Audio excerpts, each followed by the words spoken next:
Praise lord. ప్రభు నామం బట్టి మీ అందరికీ మాదాపూర్, బేర్షబా ప్రార్థన మందిరము హైదరాబాద్ నుంచి మీ అందరికీ ప్రభు నామం బట్టి వందనాలు.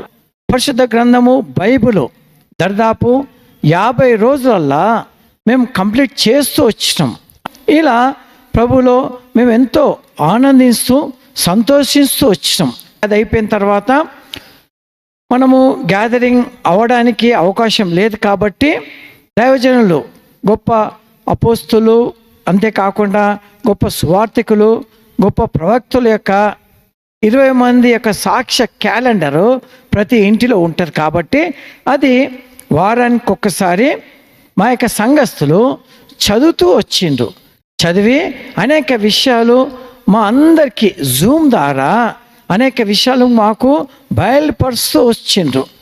అది అయిపోయిన తర్వాత సోదర్ భగత్ సింగ్ అన్న సాక్ష్య పుస్తకాలు ప్రతి ఒక్కరు చిన్నలు మొదలుకొని పెద్దల వరకు ఇంగ్లీష్, తెలుగు, హిందీ ఇలా అన్న పుస్తకాలు చదవడానికి ప్రభు మాకు ఎంతో సహాయపడుతూ వచ్చిండు. ఏదైతే మేము ఆత్మీయ మేలు పొందుతూ వచ్చినామో, ఏదైతే ప్రభుని రుచి ఎరుగుతూ వచ్చినామో, ఆ గొప్ప దైవజన యొక్క సాక్ష్య పుస్తకాలు మా యొక్క హృదయంలో పని చేస్తూ అనేక విషయాలు మేము నేర్చుకుంటూ వచ్చినాం. మీరు కూడా ఆత్మీయ మేలు పొందాలని బేర్షబా సంఘస్థులందరము మేము చదివి ఈ యొక్క పుస్తకాలను ఆడియో రూపంలో పెడుతూ ఉన్నాం. కాబట్టి మీరు దుఃఖంలో ఉన్నప్పుడు, కష్టంలో ఉన్నప్పుడు, బాధలో ఉన్నప్పుడు, ప్రయాణం చేస్తున్నప్పుడు, మీరు ఏదో తెలుసుకోవాలన్నప్పుడు, పరలోక రాజ్యంలో మీరు గొప్పవారు కావాలని మీకు ఆలోచన కలిగి ఉన్నప్పుడు, ప్రయాణంలో ఈ రోజులు అందరూ యూట్యూబ్ చూస్తున్నారు. బేర్షబా మందిరం యొక్క యూట్యూబ్ ఛానల్ ఓపెన్ చేయండి. అక్కడ భగత్ సింగ్ అన్న పుస్తకాలు ఆడియో ద్వారా ఉంటుంది.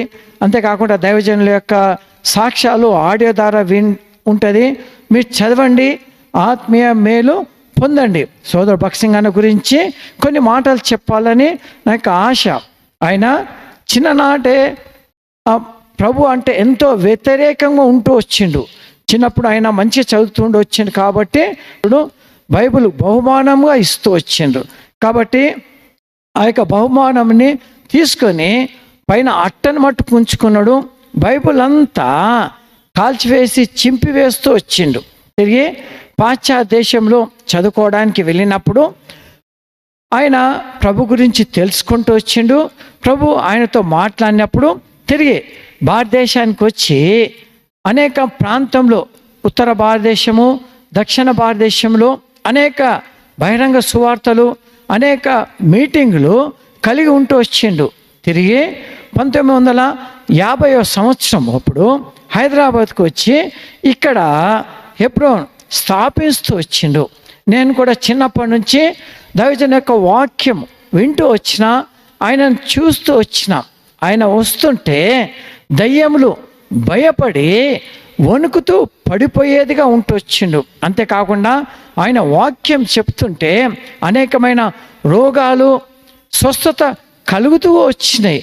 ఇంకా ఆయన గొప్ప ప్రవక్తగా, బోధకుడుగా, కాపరిగా, సువార్థికుడుగా, ఉపదేశకుడుగా ఈ యొక్క సంవత్సరంలో ప్రభు మనకు గొప్ప దైవజన్ని అనుగ్రహిస్తూ వచ్చింది. కాబట్టి మీరు చదవండి, ఆత్మీయ మేలు పొందండి. అందరికీ బేర్షబా ప్రార్థన మందిరం బట్టి మీ అందరికీ వందనాలు.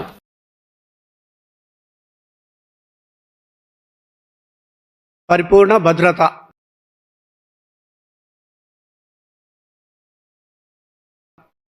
పీఠిక లేఖన భాగము కీర్తనలు 18వ అధ్యాయం 1వ వచనం 2వ వచనం. యెహోవా నా బలమా, నేను నిన్ను ప్రేమించుచున్నాను. యెహోవా నా శైలము, నా కోట, నన్ను రక్షించువాడు, నా కేడము, నా రక్షణ శృంగము, నా ఉన్నత దుర్గం, నా దేవుడు, నేను ఆశ్రయించి ఉన్న నా దుర్గం. కీర్తనల గ్రంథకర్త ఈ వచనములో ప్రేమగల దేవునికి 8 పేర్లను ఇచ్చుచున్నాడు. ఆ పేర్లు తాను వెళ్ళిన వేరువేరు అనుభవములను సూచించుచున్నవి. దాదాపు 8 సంవత్సరములు తాను ప్రతి విధమైన కష్టము, శ్రమ, దుఃఖము, పరీక్ష, పరిశోధనలలో నుండి స్వయముగా వెళ్ళిన తర్వాత ఈ కీర్తనను రచించెను. అతని స్నేహితులు, బంధువులు అందరును అతనిని విడిచిపెట్టిరి. అతనిని హతమార్చుటకై శత్రులు అతనిని తరుముచుండిరి. తలదాచుకొనుటకైనను అతనికొక స్థలము లేకపోయెను. అనేక పర్యాయములు అతడు మరణాపాయములలో నుండెను. ఈ శ్రమల ద్వారా, బాధకరమైన అనుభవముల ద్వారా అతడు దేవునికి సమీపముగా తేబడెను. దేవుడు అతనికి వాస్తవమైన వాడుగా ఆయను. మనలను ఆయన వైపుకు ఆకర్షించుటకై దేవుడు అన్ని విధములైన కష్టములను, శ్రమలను ఉపయోగించును. అప్పుడు ఆయనతో ఖచ్చితమైనట్టియు మిగుల సన్నిహితమైనట్టు అనుభవమును ఆయన దయచేయును. అందును బట్టియే దేవుని పరిశుద్ధులు, సాక్షులు, సేవకులు అనేకులు ఇట్టి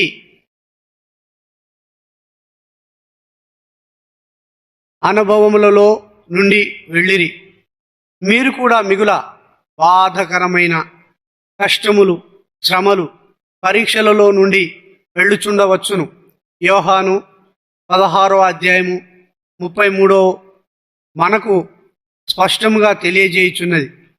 లోకములో మీకు శ్రమ కలుగును.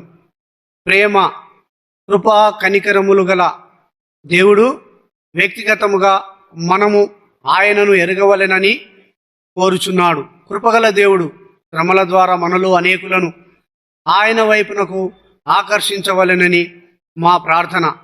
పరిశుద్ధుడును, ప్రేమగలవాడును, జీవం గలవాడును, బలమైనట్టి దేవునికి ఇవ్వబడిన 8 పేర్లు కీర్తన గ్రంథం కర్త యొక్క స్వంత అనుభవ ఫలితము. ఉదాహరణగా కీర్తనలు 18 4వ వచనం 5వ వచనములలో అతడు మరణపాశములు నన్ను చుట్టుకొనగను, భక్తిహీనులు వరద పొర్లు వలె నా మీద పడి బెదిరింపగను, పాతాళపు పాశములు నన్ను అరికట్టగను, మరణపు ఉరులు నన్ను ఆవరింపగను అని చెప్పుచున్నాడు. అట్లు అతడు ఎన్ని బాధకరమైన, దుఃఖకరమైన అనుభవములలో నుండి వెళ్ళెనో మనకు తెలుపుచున్నాడు. అయితే అదే సమయంలో కృపగల దేవుడు అతనికి వాస్తవమైన వాడుగా ఆయను. అందువలన కీర్తనలు 18వ అధ్యాయం 18వ వచనం 19 వచనములలో అతడిట్లు సాక్ష్యం ఇచ్చుచున్నాడు. ఆపత్కాలమందు వారు నా మీదికి రాగా యెహోవా నన్ను ఆదుకొనెను. విశాలమైన స్థలమునకు ఆయన నన్ను తోడుకొని వచ్చాను. నేను ఆయనకు ఇష్టడను గనుక ఆయన నన్ను తప్పించాను. అతని శ్రమలను బట్టి సనుటకు కొనుగుటకు బదులు 19వ వచనములో ఇట్లు చెప్పుచున్నాడు, నేను ఆయనకు ఇష్టడను గనుక ఆయన నన్ను తప్పించాను. మనము కూడా బాధకరమైన అనుభవములలో వెళ్ళినప్పుడు ఈ పరిస్థితి నా జీవితంలోనికి ఎందుకు వచ్చాను, ప్రభు ఈ పరిస్థితిని ఎందుకు రానిచ్చాను అని దేవుని ప్రశ్నింతుము. దానికి ప్రభు నా ఆనందములోనికి రావాలనని నేను కోరుచున్నానని జవాబిచ్చును. మార్కు సువార్త 10వ అధ్యాయం 34లో యేసుక్రీస్తు ప్రభువు ప్రజలు ఆయనను అపహాసించి ఆయన మీద ఉమ్మివేసి కొరడాలతో ఆయనను కొట్టి చంపెదరని తన శిష్యులతో చెప్పాను. ఆయన ఈ మాటలు చెప్పిన కొద్ది దినముల తర్వాత ఆయనను బంధించి నిలువవేసిరి. శిష్యులు దానిని చూచి, ఈ ప్రజలు నిన్ను అపహాసించి గేలి చేసి చంపునట్లు నీవెందుకు వారిని అనుమతించితివి? అటు వారిని శిక్షించుటకు నీకు సర్వాధికారము కలదు కదా. అయితే నీవు వారిని ఎంతో ప్రేమించుచున్నావు అనిరి. యోహాను 15:11లో ఆయన ఇట్లు జవాబిచ్చాను, మీ అందు నా సంతోషము ఉండవలననియు మీ సంతోషము పరిపూర్ణము కావాలననియు ఈ సంగతులు మీతో చెప్పుచున్నాను. ఆయన సంతోషము మనలో పరిపూర్ణమగునట్లు ఆయన శ్రమ పొంది మరణించి తిరిగి లేచెను. ఈ సంతోషము మనలో ఉండవలెనని కోరిన ఎడల మనమందరము ఆయన శ్రమలలో పాలివారము కావాలను. కీర్తనలు 18:2లో కీర్తనల గ్రంథకర్త తాను వెళ్ళిన 8 అనుభవాలను గూర్చి ప్రస్తావించుచున్నాడు. వాటిని ధ్యానించదము.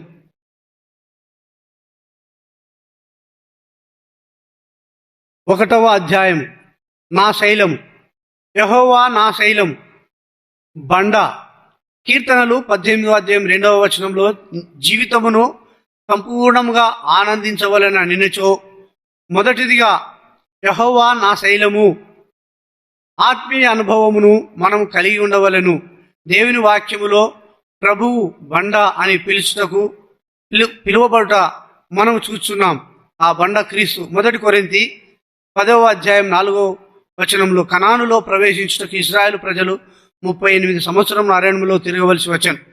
అది ఎడారి మరియు నిస్సారమైన అరణ్యం. అచ్చట త్రాగుటకు నీరు లేదు, చూచుటకు రమ్యమైన వృక్షములు లేవు, బండలు మాత్రం ఉండెను. ఆ బండల నుండి నీరు వచ్చెను. వారును వారి పశువులను ఆ నీరు త్రాగిరి. వారు ఆ బండ వారితో సంచరించుటయు ఆ బండయే వారికి నీటిని అనుగ్రహించుటయు చూచిరి. మన ప్రభువైన యేసు క్రీస్తు మన బండయని చూపుటకు ఎంత తేటైన సాదృశ్యము. మనము నిజమైన దేవుని ప్రేమను రుచింపక మునుపు, ఆయన శక్తిని మన జీవితంలో అనుభవించుటకు మునుపు ప్రభువైన యేసు క్రీస్తే మన బండయని ఎరగవలెను. అందువలననే యెహోవా నా శైలమని కీర్తన గ్రంథకర్త కీర్తనలు 18:2 చెప్పుచున్నాడు. లూకా 6:47-48 ప్రభువైన యేసు క్రీస్తు తనను తాను అదే పేరుతో పిలుచుకొంచున్నాడు. నా యొద్దకు వచ్చి నా మాటలు విని వాటి చొప్పున చేయి ప్రతివాడును ఇల్లు కట్టవలెనని ఉండి లోతుగా త్రవ్వి బండ మీద పునాది వేసిన వాని పోలియుండును. వరద వచ్చి ప్రవాహముగా ఆ ఇంటి మీద వడిగా కొట్టినను అది బండ మీద కట్టబడి నందున దానిని కదిలించలేకపోయాను. ఆయన చెప్పునది మనమందరమును గ్రహించగలుగునట్లు ఈ విధముగా గూఢమైన గుర్తింప తగిన సత్యములను చిన్న ఉపమానముల ద్వారా ఏ విధముగా ఆయన తెలియజేయుచున్నాడో గమనించుడి. మనము ఇల్లు కట్టునప్పుడు జ్ఞానులమైన ఎడల వర్షము, తుఫానులు మొదలగు వాటి విషయమై ఆలోచించి ఆ అపాయముల నుండి తప్పించుకొనుటకు భద్రత నేర్చుకుందుము. వరదలు రావచ్చు, విస్తారమైన వర్షములు కురియవచ్చు. ఈ తుఫాన్లన్నీ మన జీవితంలో ఎదుర్కొనవలసిన శ్రమలను సూచించుచున్నవి. మనము తెలివిగలవారమైనను, గొప్పవారమైనను, ధనవంతులమైనను ఏ భేదము లేకుండా సాధారణముగా సంభవించు శ్రమల ద్వారా తప్పక వెళ్ళవలసి ఉన్నది. ఏలైనగా పాపము వలన భూమి మీదికి శాపం వచ్చి ఉన్నది.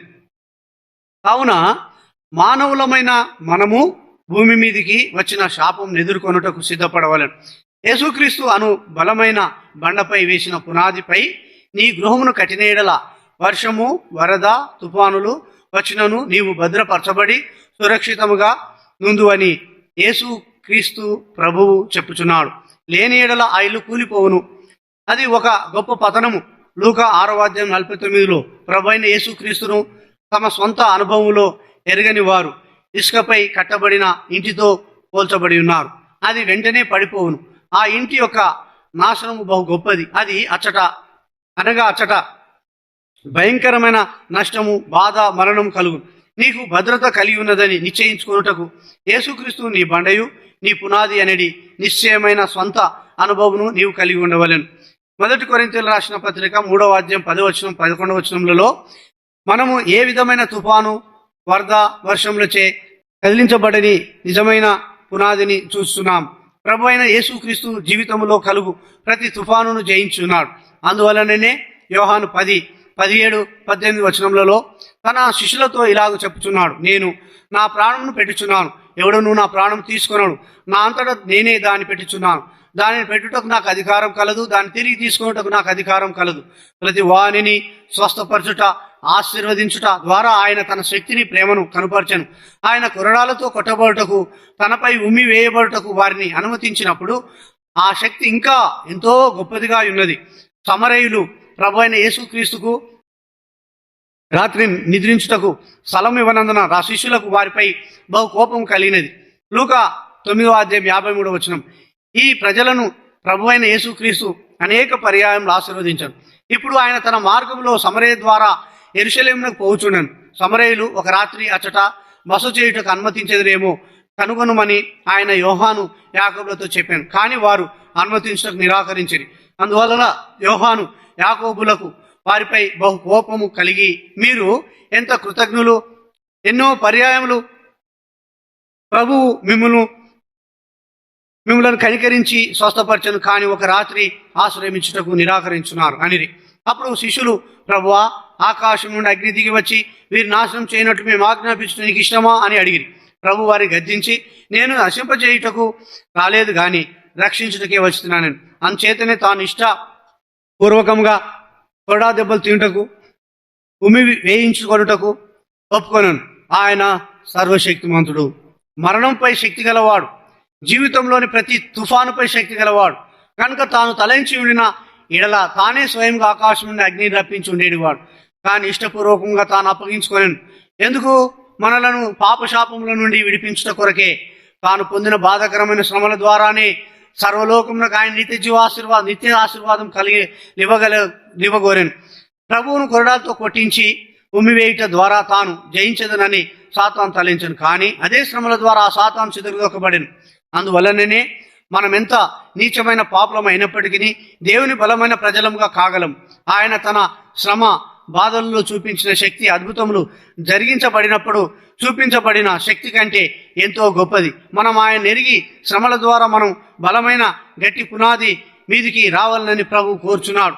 మనము అటువంటి పునాది మీదికి వచ్చినప్పుడు ఎటువంటి శ్రమ అయినను, పేదరికమైన దీర్ఘకాలపు వ్యాధి అయినను, శత్రువుల వలన కలుగు హింస అయినను, మరణమైనను మన సమాధానమును సంతోషమును తీసివేయలేం. కానీ మన సమాధానం నది వలె అధికమగును. మన సంతోష సమాధానములు ఆస్తులు, ధనము, స్థానములపై ఆధారపడి ఉండవు. ప్రభువు మనలను ఏ ప్రదేశములో నుంచినను, ఏ పరిస్థితులలో నుంచినను మన సమాధానము అభివృద్ధి చెందును. సముద్ర తీరమునకు పోయినప్పుడు అలలు ఉధృతముగా పైకి లేచటం మనం చూచదు.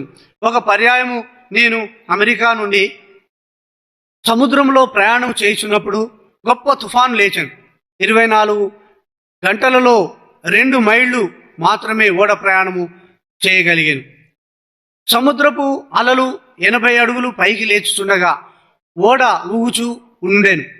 అటువంటి రేగిన అలలు పైన మాత్రమే కనిపించును. కానీ కొన్ని అడుగుల లోతులో చూచినచో పరిపూర్ణమైన ప్రశాంతత ఉండును.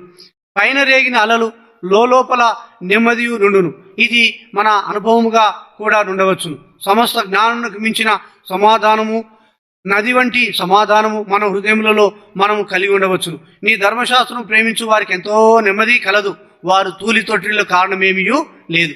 కీర్తన 119 165 వచనంలో అని దేవుని వాక్యము చెప్పుచున్నది. అదే విధముగా యెషయా 26:3 ఎవని మనసు నీ మీద ఆనుకొనునో వానిని నీవు పూర్ణ శాంతి గలవారుగా కాపాడు. ప్రభు తానే ఈ విధంగా చెప్పుచున్నాడు. శాంతి మీకు అనుగ్రహించి వెళ్ళుచున్నాను, నా శాంతిని మీకు అనుగ్రహించుతున్నాను. లోకమిచ్చినట్లుగా నేను మీకు అనుగ్రహించడం లేదు. పునరుత్థానుడైన తర్వాత మొట్టమొదటిగా శిష్యులతో ఆయన చెప్పిన మాట, మీకు సమాధానం కలుగును గాక. సమాధానకర్తయగు ప్రభు తానే ఎల్లప్పుడూ ప్రతి విధము చేతను మీకు సమాధానం అనుగ్రహించును గాక అని 2 తెస్సలోనికీయులకు 3:16 వచనంలో అపొస్తలుడైన పౌలు వ్రాయిచున్నాడు. జీవముల రక్షకుడైన యేసుక్రీస్తు ప్రభు ద్వారానే ఈ సమాధానము మనకు దొరుకును. అందువల్లనే మనము ఆ బండమైన పునాది పైకి రావాలని ఆయన కోరుచున్నాడు. మన విశ్వాసమును కదిలించుటకు ఈ లోకపు శ్రమలు రావచ్చును. కానీ నీవు నిజముగా అవును యెహోవా నా శైలం అని చెప్పగలవా? ప్రభు కొరకై విశ్వాసంతో స్థిరంగా నిలిచెదవా? అనేక భయములతో ఆతురత కలిగి కలవరం చెందుచున్నావా? సామాన్యమైన విశ్వాసంతో ప్రభు నీ శైలము, వ్యక్తిగత అనుభవమును నీవు కలిగి ఉండవల్లని ఆయన కోరుచున్నాడు. ఇప్పుడు ఒక ప్రశ్న రావచ్చు, ఆయన జీవముగల రక్షకుడని ఏ విధంగా రుజువు చేయగలవు? ఆయన జీవముగల రక్షకుడని నిరూపించుటకు పరిశుద్ధ గ్రంథంలో 7 రుజువులు ఉన్నవి. 1 మరణమును మృంగివేశను. యేసుక్రీస్తు ప్రభువుకు 700 సంవత్సరములు ముందుగానే ప్రవక్త అయిన యెషయా ప్రభువు వచ్చి మన పక్షంలో మరణమును ఆయన గెలుచునని, విజయం నందు మరణం మృంగివేయబడునని ప్రవచించాను. యెషయా 25:8 అదే ప్రవక్త యేసుక్రీస్తు యొక్క జననమును గురించి కూడా ప్రవచించాను. ఎవరికైనాను జయించుటకు బలమైన శత్రువు మరణమే. మరణమును ఎప్పుడు ఎవరునూ జయించలేరు. ఎంత దీర్ఘకాలము జీవించినను, ఎంత గొప్ప కార్యములు చేసినను సమయం వచ్చినప్పుడు వారు మరణించుదురు, ఎన్నటికీ తిరిగి జీవించరు. కానీ ఇక్కడ మరణమును మింగిన వాణిని గురించి వ్రాయబడి ఉన్నది. మనము ఆహారమును మృంగినట్లు ఆయన మరణమును మృంగివేశాం. ఇది మొదటి గొప్ప రుజువు. ఆయనపై మరణమునకు ఎటువంటి శక్తి లేకపోయాను. నీ కొరకై నా కొరకై ఆయన దాన్ని జయించాను. 2వ మరణపై విజయం. 3వ దినమున తాను ఏ విధంగా లేచునో ప్రభువే ప్రవచించాను.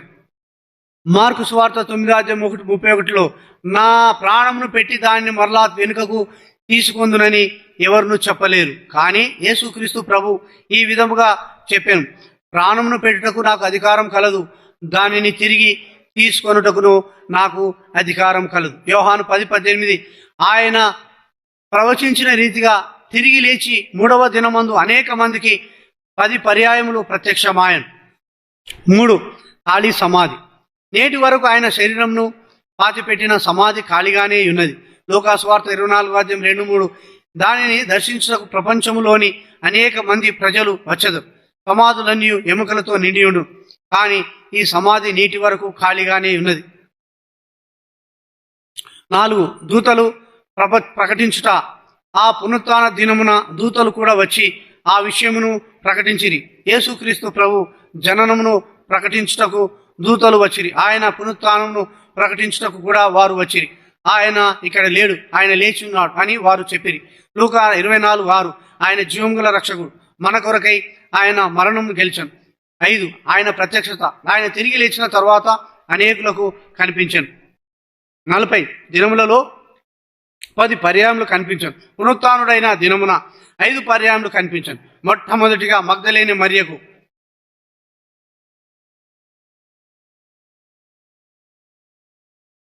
ప్రత్యక్షమై, అమ్మా ఎందుకు ఏడ్చుచున్నావు అనెను. యోహాను 20:15 ఆ ఉదయముననే ఇతర స్త్రీలకు కనిపించాను. మత్తయి 28:9 3వ దినం 3వ పర్యాయం సీమోను పేతురులో కనిపించాను. 4వసారి ఎమ్మాయు మార్గంలో పోగుచున్న 2 శిష్యులకు కనిపించాను. తర్వాత తలుపులు కిటికీలు మూసుకొని మేడగదిలోనున్న శిష్యులకు కనిపించాను. దాని తర్వాత 500లకు ఎక్కువైన సహోదరులకు ఒక సమయం అందే కనిపించాను. 1 కొరింథీ 15:6 తర్వాత తోమాకు, తర్వాత తిబెరియా సముద్ర తీరంనున్న శిష్యులకు ప్రత్యక్షపరచుకున్నాను. యోహాను 21:4 10వ పర్యాయము పరలోకమునకు ఆరోహణం అగునప్పుడు బేతనీయులు ప్రత్యక్షమైన. లూకా 24:51 6 ఆరోహణమైన తర్వాత ఆయన ప్రత్యక్షత. స్టెఫను రాళ్లతో కొట్టబడుచున్నప్పుడు అతనికి కనబడింది. దమస్కు మార్గంలో పౌలుకు ఆయన ప్రత్యక్షమై, సౌలా సౌలా నీవు నన్ను ఎందుకు హింసించుచున్నావని, నీవెవడో ప్రభువా అని సౌలు ప్రశ్నించినప్పుడు, నేను నీవు హింసించున్న యేసును అని చెప్పాను. అపొస్తలుల కార్యం 9:4-5 7వ జీవం గల రక్షకుడు. ప్రకటన 1:18 నేను జీవించువాడను, మృతుడనైతిని కానీ ఇదిగో యుగ యుగములు సజీవుడై ఉన్నాను అని ప్రభు యోహానుతో చెప్పాను. ఆ జీవం గల రక్షకుడు నీ ఉదయంలోనికి రావాలని కోరుచున్నాడు. అందుకొరకే ఆయన తిరిగి లేచాను. అమర్త్యమైన శరీరంతో మనం నిత్యత్వములో తనతో ఉండవలెనని ప్రభు కోరుచున్నాడు. ఎటువంటి కష్టమున్నను, బాధయున్నను, వేదనయున్నను, శ్రమయున్నను నీ హృదయంలో సమాధానం కలిగి ఉంది. ఆయన నా శైలం, నా రక్షణ, నన్ను నడిపించువాడు, నాకు బోధించువాడు అని అప్పుడు చెప్పగలవు. అన్ని పరిస్థితులలో నాకు సమాధానం కలదు అని చెప్పగలవు. ఆ విధముగా ఆయన నీకు శైలముగా ఉండవలెనని కోరుచున్నాడు. నీ పాపమును, నీ శిక్షను తొలగించుటకై నీకు బదులుగా ఆయన మరణించడు. ఆయన ఏ పాపము నెరగడు, ఏ పాపమును చేయలేదు. ఆయన సర్వశక్తిమంతుడు. మరణముపై, రోగములపై, దయ్యములపై, సమస్త సృష్టిపై అధికారం కలిగిన వాడు. ఆయన శిలువలో మరణించడు.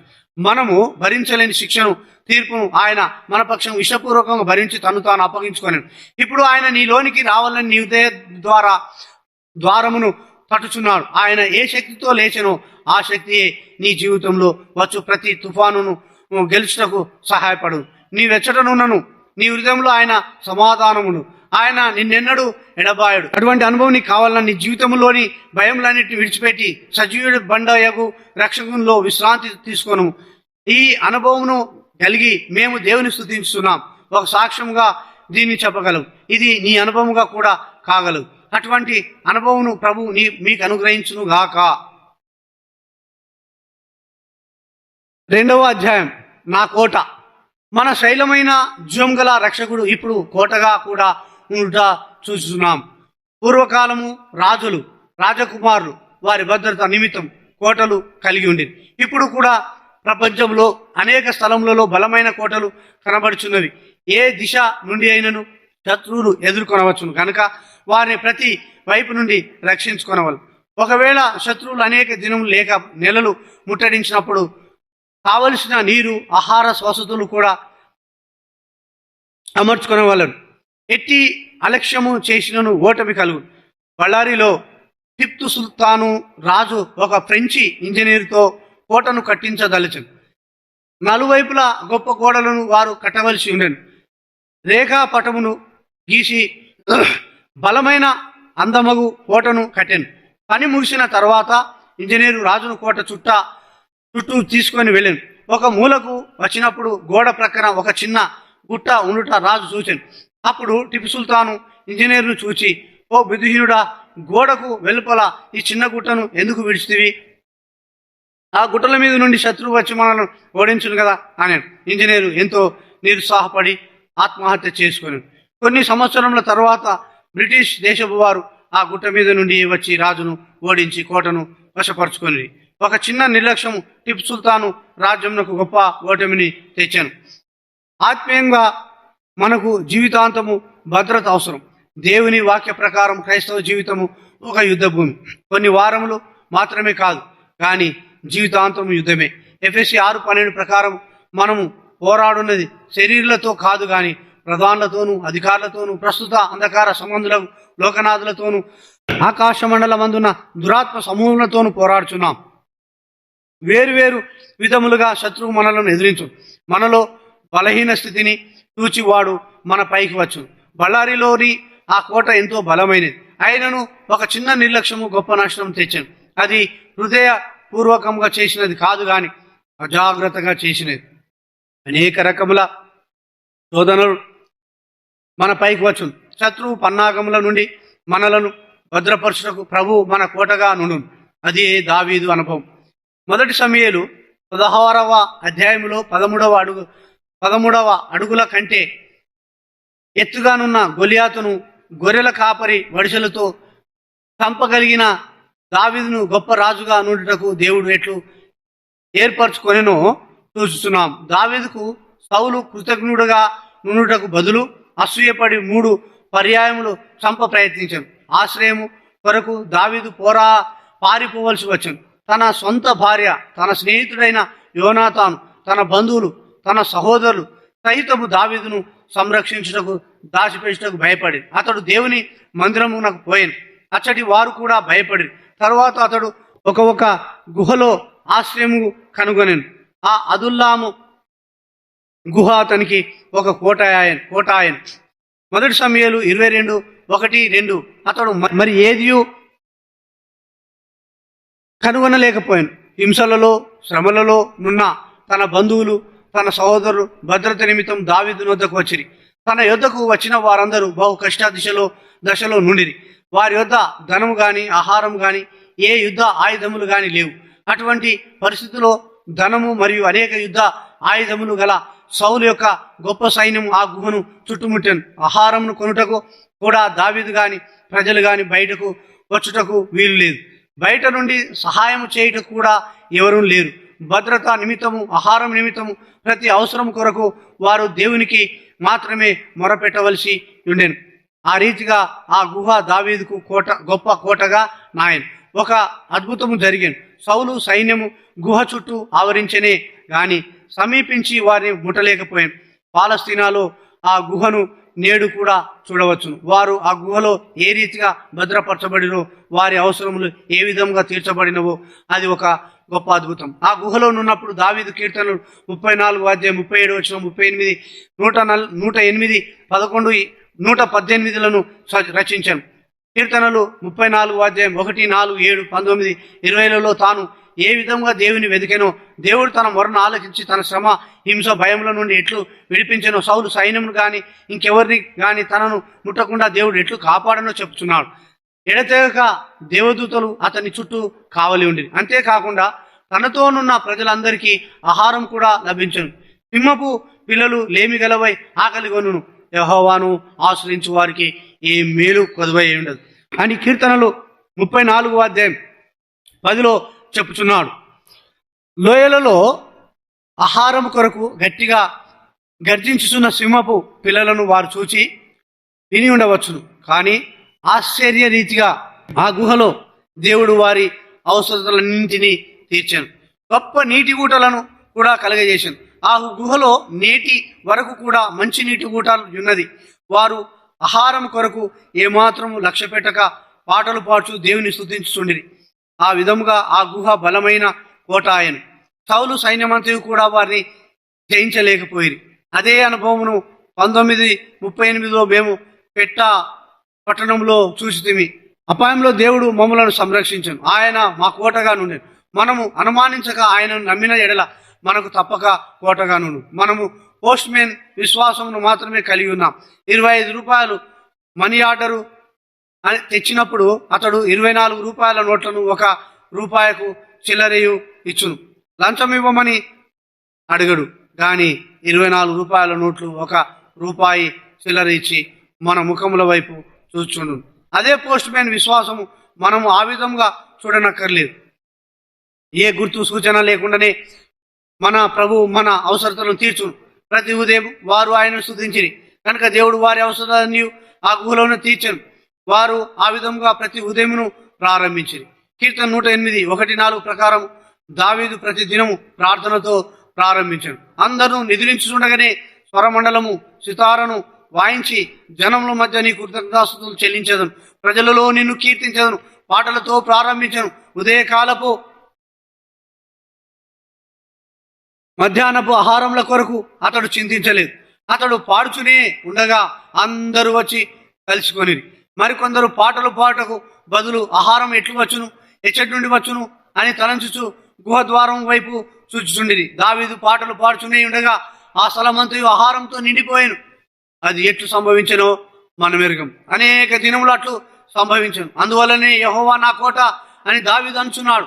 ఆయన మన బలమైన కోటగా ఉండగలడు. కానీ మనమెన్నడను ప్రశ్నించక అనుమానించక ఆయనను నమ్మి ఆయనకు విధేయులముగా ఉండవలను. సహాయం కొరకు మానవుని వైపు చూడకము. ఒకళ్ళపై పరలోక పాటతో నీ దినం ఆరంభించుము. నీకెదురుగా వచ్చు శత్రువులను చూడకము. నీ శత్రువు ఎదిరించుటకు లోక సంబంధమైన సాధనములను ఉపయోగించకము. ప్రభువే వారిని ఎదిరించును గాక. ఆయన నీ కోటగా నుండును. ఆ విధముగా ఈ అనుభవములన్నీ ఆత్మీయంగా నిత్యమైనవిగా నిలిచి కోటగా నగుట నీవు చూచదు. మన ప్రభు ఆశ్చర్యకరమైన జీవం గల ప్రేమ గల రక్షకుడు. మనము పరలోకపు రాజులుగా ఆయనతో ఉండవలెనని ఆయన కోరుచున్నాడు. ఆయన తన వాగ్దానం నిలబెట్టుకొని నీ శైలముగా నీ కోటగా నగును. 3వ అధ్యాయం నా విమోచకుడు. కీర్తనలు 18:2లో దైవజనుడు దావీదు మానవులు వెళ్ళు పలు విధమ సమస్యల ద్వారా శ్రమల ద్వారా పూట చూస్తున్నాం. తన జీవితంలో దేవుడు అనుమతించిన ప్రతి హింస శ్రమ తన ఆత్మీయ అనుభవం కొరకేనని గుర్తింపగలిగింది. ఆయన నా విమోచకుడని ఇప్పుడు చెప్పగలుగుతున్నాడు. హింసల నుండి శ్రమల నుండి తాను ఏ విధంగా విమోచింపబడినో కీర్తనల అధ్యాయం 34లో ఇదివరకే చూస్తుంది. భయముల నుండి హింస బాధల నుండి తాను సంపూర్ణ విమోచనమును ఏ విధముగా అనుభవించనో మనము ఇతర కీర్తనల్లో కూడా చదువుతున్నాం.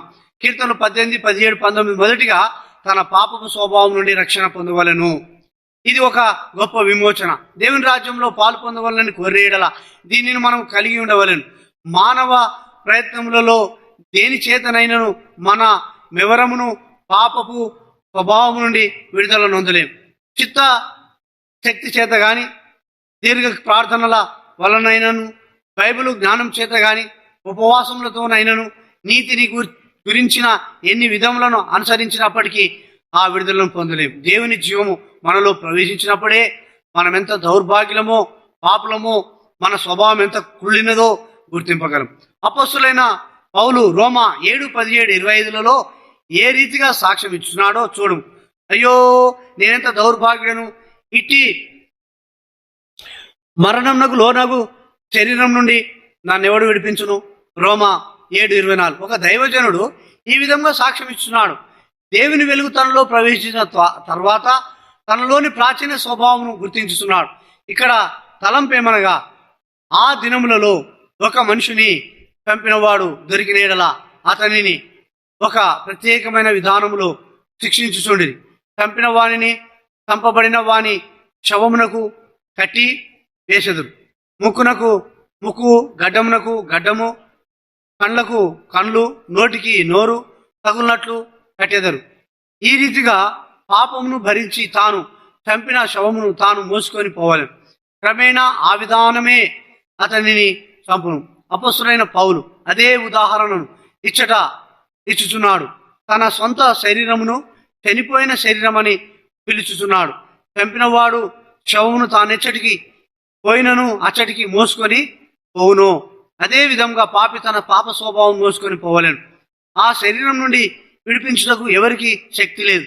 ఏ విధమైన మానవ ప్రయత్నముల చేత మన పాపపు స్వభావము దుష్టమైన దౌర్భాగ్యమైన మరణ శరీరం నుండి మనము విడిపించుకొనలేము. దావీదు బలమైన దైవజనుడు అయినప్పటికీ మన వంటి స్వభావం కలిగిన వాడే. దేవుని బలమైన హస్తముచే ఆ పాపపు స్వభావం నుండి దావీదు విడుదల నొందెను గనుక దేవునికి స్తోత్రము. అతని పరిస్థితి 1 సమూయేలు 16-18 మనము చదువుచున్నాం. అతడు బహుశూరుడు, యుద్ధశాలి, చమత్కారంగా వాయించగలవాడు, మాట నేర్పరి, యెహోవాచే దయ పొందినవాడు అయినను తర్వాత తన పాపపు స్వభావము అవమానకరమైన పాపంలోనికి ఈడ్చుకొని పోవుట చూచుచున్నాం. తాను పశ్చాత్తాపపడి రక్షించి విమోచించుమని దేవుని అడిగినప్పుడే విమోచింపబడినని కీర్తన 51లో చదువుచున్నాం. 2 సమూయేలు 11వ అధ్యాయంలో తన మానవ సహజ స్థితిని గురించి చదువుచున్నాం. బాహ్యముగా మనమెంత నాగరికులమైనప్పటికీ అంతరంగములో పాపపు కుళ్ళిన అపవిత్రమైన స్వభావము గలవారమని దేవుని వాక్యము చూపించుచున్నది. అందువలననే మనం ఈ పాపపు స్వభావము చేత ఎడతెగక ఈడవబడు వారముగా నున్నాం. మన పాపపు స్వభావం నుండి విడుదల పొందని ఎడల మనం కూడా అదే విధంగా పడిపోవుటకు అవకాశం ఉన్నది. దావీదు బలమైన రాజు గనుక యుద్ధంలో సైన్యంతో వెళ్ళి ఉండవలసినది. 2 సమూయేలు 11:1-15 అయితే దావీదు యెరూషలేము నందు నిలిచెను అని వ్రాయబడి ఉంది. 1వ వచనం, ఈ విధంగా అతడు ఒక నిర్లక్ష్యం నుండి మరొక నిర్లక్ష్యంలో పడిపోయేను. మిద్దె మీద నడుచుచూ స్నానము చేయి స్త్రీని చూచెను. దావీదు రాజు కనుక ఆ స్త్రీని పిలిపించి పాపం చేశాను. 4వ వచనం, మోసకరమైన రీతిగా తాను ఒక వ్యభిచారి ఆయన. అతడు ఒక బలమైన రాజు, ఆమె వివాహమైన స్త్రీ, హిత్తీయుడగు ఆమె భర్త అయిన ఊరియాను యుద్ధం నుండి పిలిపించాను. ఈ విధంగా ఉపాయముల చేత తన పాపమును కప్పుకొని చూచాను. పాపమును ఏ విధముగా చేయవలనో దాన్ని ఏ రీతిగా కప్పుకొనవలనో తలంచి అనేక పన్నాగములను పనుదుము. ఇప్పుడు దావీదు తన పాపమును కప్పుకొని చూచాను. పాపమును ఏ విధముగా చేయవలనో దానిని ఏ రీతిగా ఎట్లు కప్పి పుచ్చుకోవలనో అనియు కలుగబోవు బిడ్డ ఊరియా బిడ్డని ప్రజలకెట్లు కనపరచవలను అనియు తలంచుచున్నాను. 6వ వచనం, ఆ విధంగా దావీదు వేషధారి ఆయన. 7వ వచనం, యుద్ధమును గురించి తెలుసుకొనుటకే పిలిపించనను కొనవలెనని యోవాబు యోగక్షేమమును గురించి ఊరియాను అడిగాను. ఊరియా క్షేమమును గురించిన ఆసక్తి లేకపోయినప్పటికీ ఎంతో దయతోనూ మర్యాదగాను మాట్లాడి నీవింటికి పోయి శ్రమ తీర్చుకొనుమని ఊరియాకు సెలవిచ్చాను. 8వ వచనం, ఈ పై ప్రేమ వేషధారణ మాటలన్నీ తన పాపమును కప్పుకొనుటకే. ఆ విధంగా ఒక పాపి తన పాపమును కప్పుకొనుటకు అనేక ఉపాయములు పనులు. ఇచ్చట ఒక గొప్ప రాజు వ్యభిచారి, మోసగాడు, వేషధారి, అబద్ధికుడు ఆయన. ఊరియా దైవ భయము కలిగిన వాడు కనుక ఇంటికి పోలేదు. 9-11 వచనములు, యుద్ధము జరిగే దినములలో ఏ సైనికునికి సెలవేయబడదు, ప్రతి సెలవు తీసివేయబడదు. కానీ ఇచ్చట ఊరియా అడగక మునిపే దావీదు సెలవునిచ్చుచున్నాడు. నా ఏలినవాడు దండులో నుండగా నేనెట్లు ఇంటికి పోవుదును అని ఊరియా అనుచున్నాడు. 11వ వచనం, సామాన్యంగా ఊరియా ఇంటికి పోడని గ్రహించి మత్తుగా త్రాగించాడు. ఆయనను ఊరియా ఇంటికి పోవుటకు నిరాకరించాడు. ఈ విధంగా మన పాప దుస్థితి ఇటితో స్పష్టంగా దేవుని వాక్యం చూపించుచున్నది. తన ఉపాయములన్నీ విఫలమైనప్పుడు దావీదు యోవాబుకు ఒక ఉత్తరం రాశాను. 15వ వచనం, ఇప్పుడు ఒక నరహంతకుడు ఆయన దేవునికి భయపడు ఈ వ్యక్తిని యుద్ధంలో చంపించాను. బలమైన కార్యములు చేసినప్పటికీ తాను పాప స్వభావం గలవాడుగానే ఉండేది. దేవుని వాక్యము ఎంత సత్యమైనది కదా. మానవుని హృదయము అన్నిటికంటే మోసకరమైనదని దేవుని వాక్యము వివరించుతున్నది. ఇర్మియా 17:9, మనమందరము మన పాపములను కప్పుకొనుటకు ఒక ఉపాయమును కాక అనేక ఉపాయములను పనుదుము. దావీదు పాపమును చూపించుటకు దేవుడు ప్రవక్త అయిన నాతానును పంపెను. అతిక్రమములను దాచి పెట్టువాడు వర్ధిల్లడు అని దేవుని వాక్యము చెప్పుచున్నది. సామెతలు 28:13, మనలను క్షమించి కడిగి ఆశీర్వదించుటకే దేవుడు మన పాపములను చూపించును. మానవులు మనలను అవమానపరచుటకే మన పాపములు చూపించుదురు. దావీదు పశ్చాత్తాప పడగా దేవుడు క్షమించి తన ప్రాచీన స్వభావం నుండి విడుదల నిచ్చెను. ఈ తప్పిదము ద్వారా ఇతరులు అనేవలే తాను కూడా పాపపు స్వభావము కలిగిన వాడని గ్రహించాను. కీర్తనలు 51:5. నిజమైన పశ్చాత్తాపము ఎల్లప్పుడూ దేవుని కనికరమును క్షమాపణను పొందినట్లు అంతరంగిక ఆశను కలిగించు. అతడు తాను సమర్థించు కొనుటకు నీతిమంతుడుగా కనపరుచుకొనుటకు ప్రయత్నించడం లేదు, కానీ తాను తగ్గించుకొను. దేవుని కృపా కనికరములు ఎన్నడూను తప్పిపోవు. ఎంత గొప్ప పాపినైనను దేవుడు ఎన్నడూ విడనాడని ఆయన యొద్దకు వచ్చిన వారందరూ నేర్చుకునేది. క్షమాపణ మాత్రమే కాక తన పాపపు స్వభావం నుండి కూడా అతడు విడుదల నందగోరాడు. ఇందు నిమిత్తం కీర్తనలు 51లో దావీదు 3 పదముల ఉపయోగించాను. నా దోషం పోవునట్లు నన్ను బాగా కడుగు, నా పాపం పోవునట్లు నన్ను పవిత్రపరచు. 2వ వచనం, హిస్సోపుతో నా పాపం పరిహరించుము. 7వ వచనం, 3 పదములు ఏవనగా కడుగుట, పవిత్రపరచుట, పరిహరించుట. మామూలు వస్త్రములకు ధూళి అంటినచో దానిని దులిపివేయట ద్వారా శుభ్రపరచబడును. మురికి బట్టలకు సబ్బు, నీరు అవసరం. వెండి బంగారములకు అగ్ని అవసరం. అందువలననే 3 పదములు వాడబడినవి. కడుగుట, పవిత్రపరచుట, పరిహరించుట. తన పాపములన్నిటికి క్షమాపణ మాత్రమే కాక పాపపు గుర్తు కూడా ఉండకూడదని కోరాను. తన పాపపు స్వభావం పూర్తిగా మార్చబడవలని కోరాను. సంపూర్ణ విమోచనను తాను ఆశించను. 14వ వచనం, పాపము వలన కలిగిన ప్రతి మరక తీసివేయబడవలని కోరాను. నూతన స్వభావం కోరి సంపూర్ణముగా నూతన పరచబడవలని కోరాను.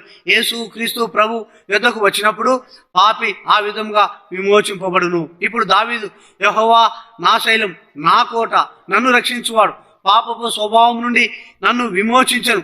పాపపు శక్తి నుండి, పాపపు రాజరికం నుండి, సాతాను కుయుక్తుల నుండి విమోచించను అని చెప్పగలుగుతున్నాడు. ఏ పాపము నుండి అయినను అటువంటి విమోచనను ఒక్క యేసు క్రీస్తు ప్రభు మాత్రమే ఇవ్వగలడు. అందుకొరకే మన బలమైన విమోచకుడుగా నుండిటకే శ్రమ నొంది మరణించి తిరిగి లేచాం. యేసు ప్రభు యొక్క మరణపు శక్తిని పొందుట ద్వారా ఎంత దౌర్భాగ్యమైన చెడిన పాపి అయినను విడుదల పొందవచ్చును.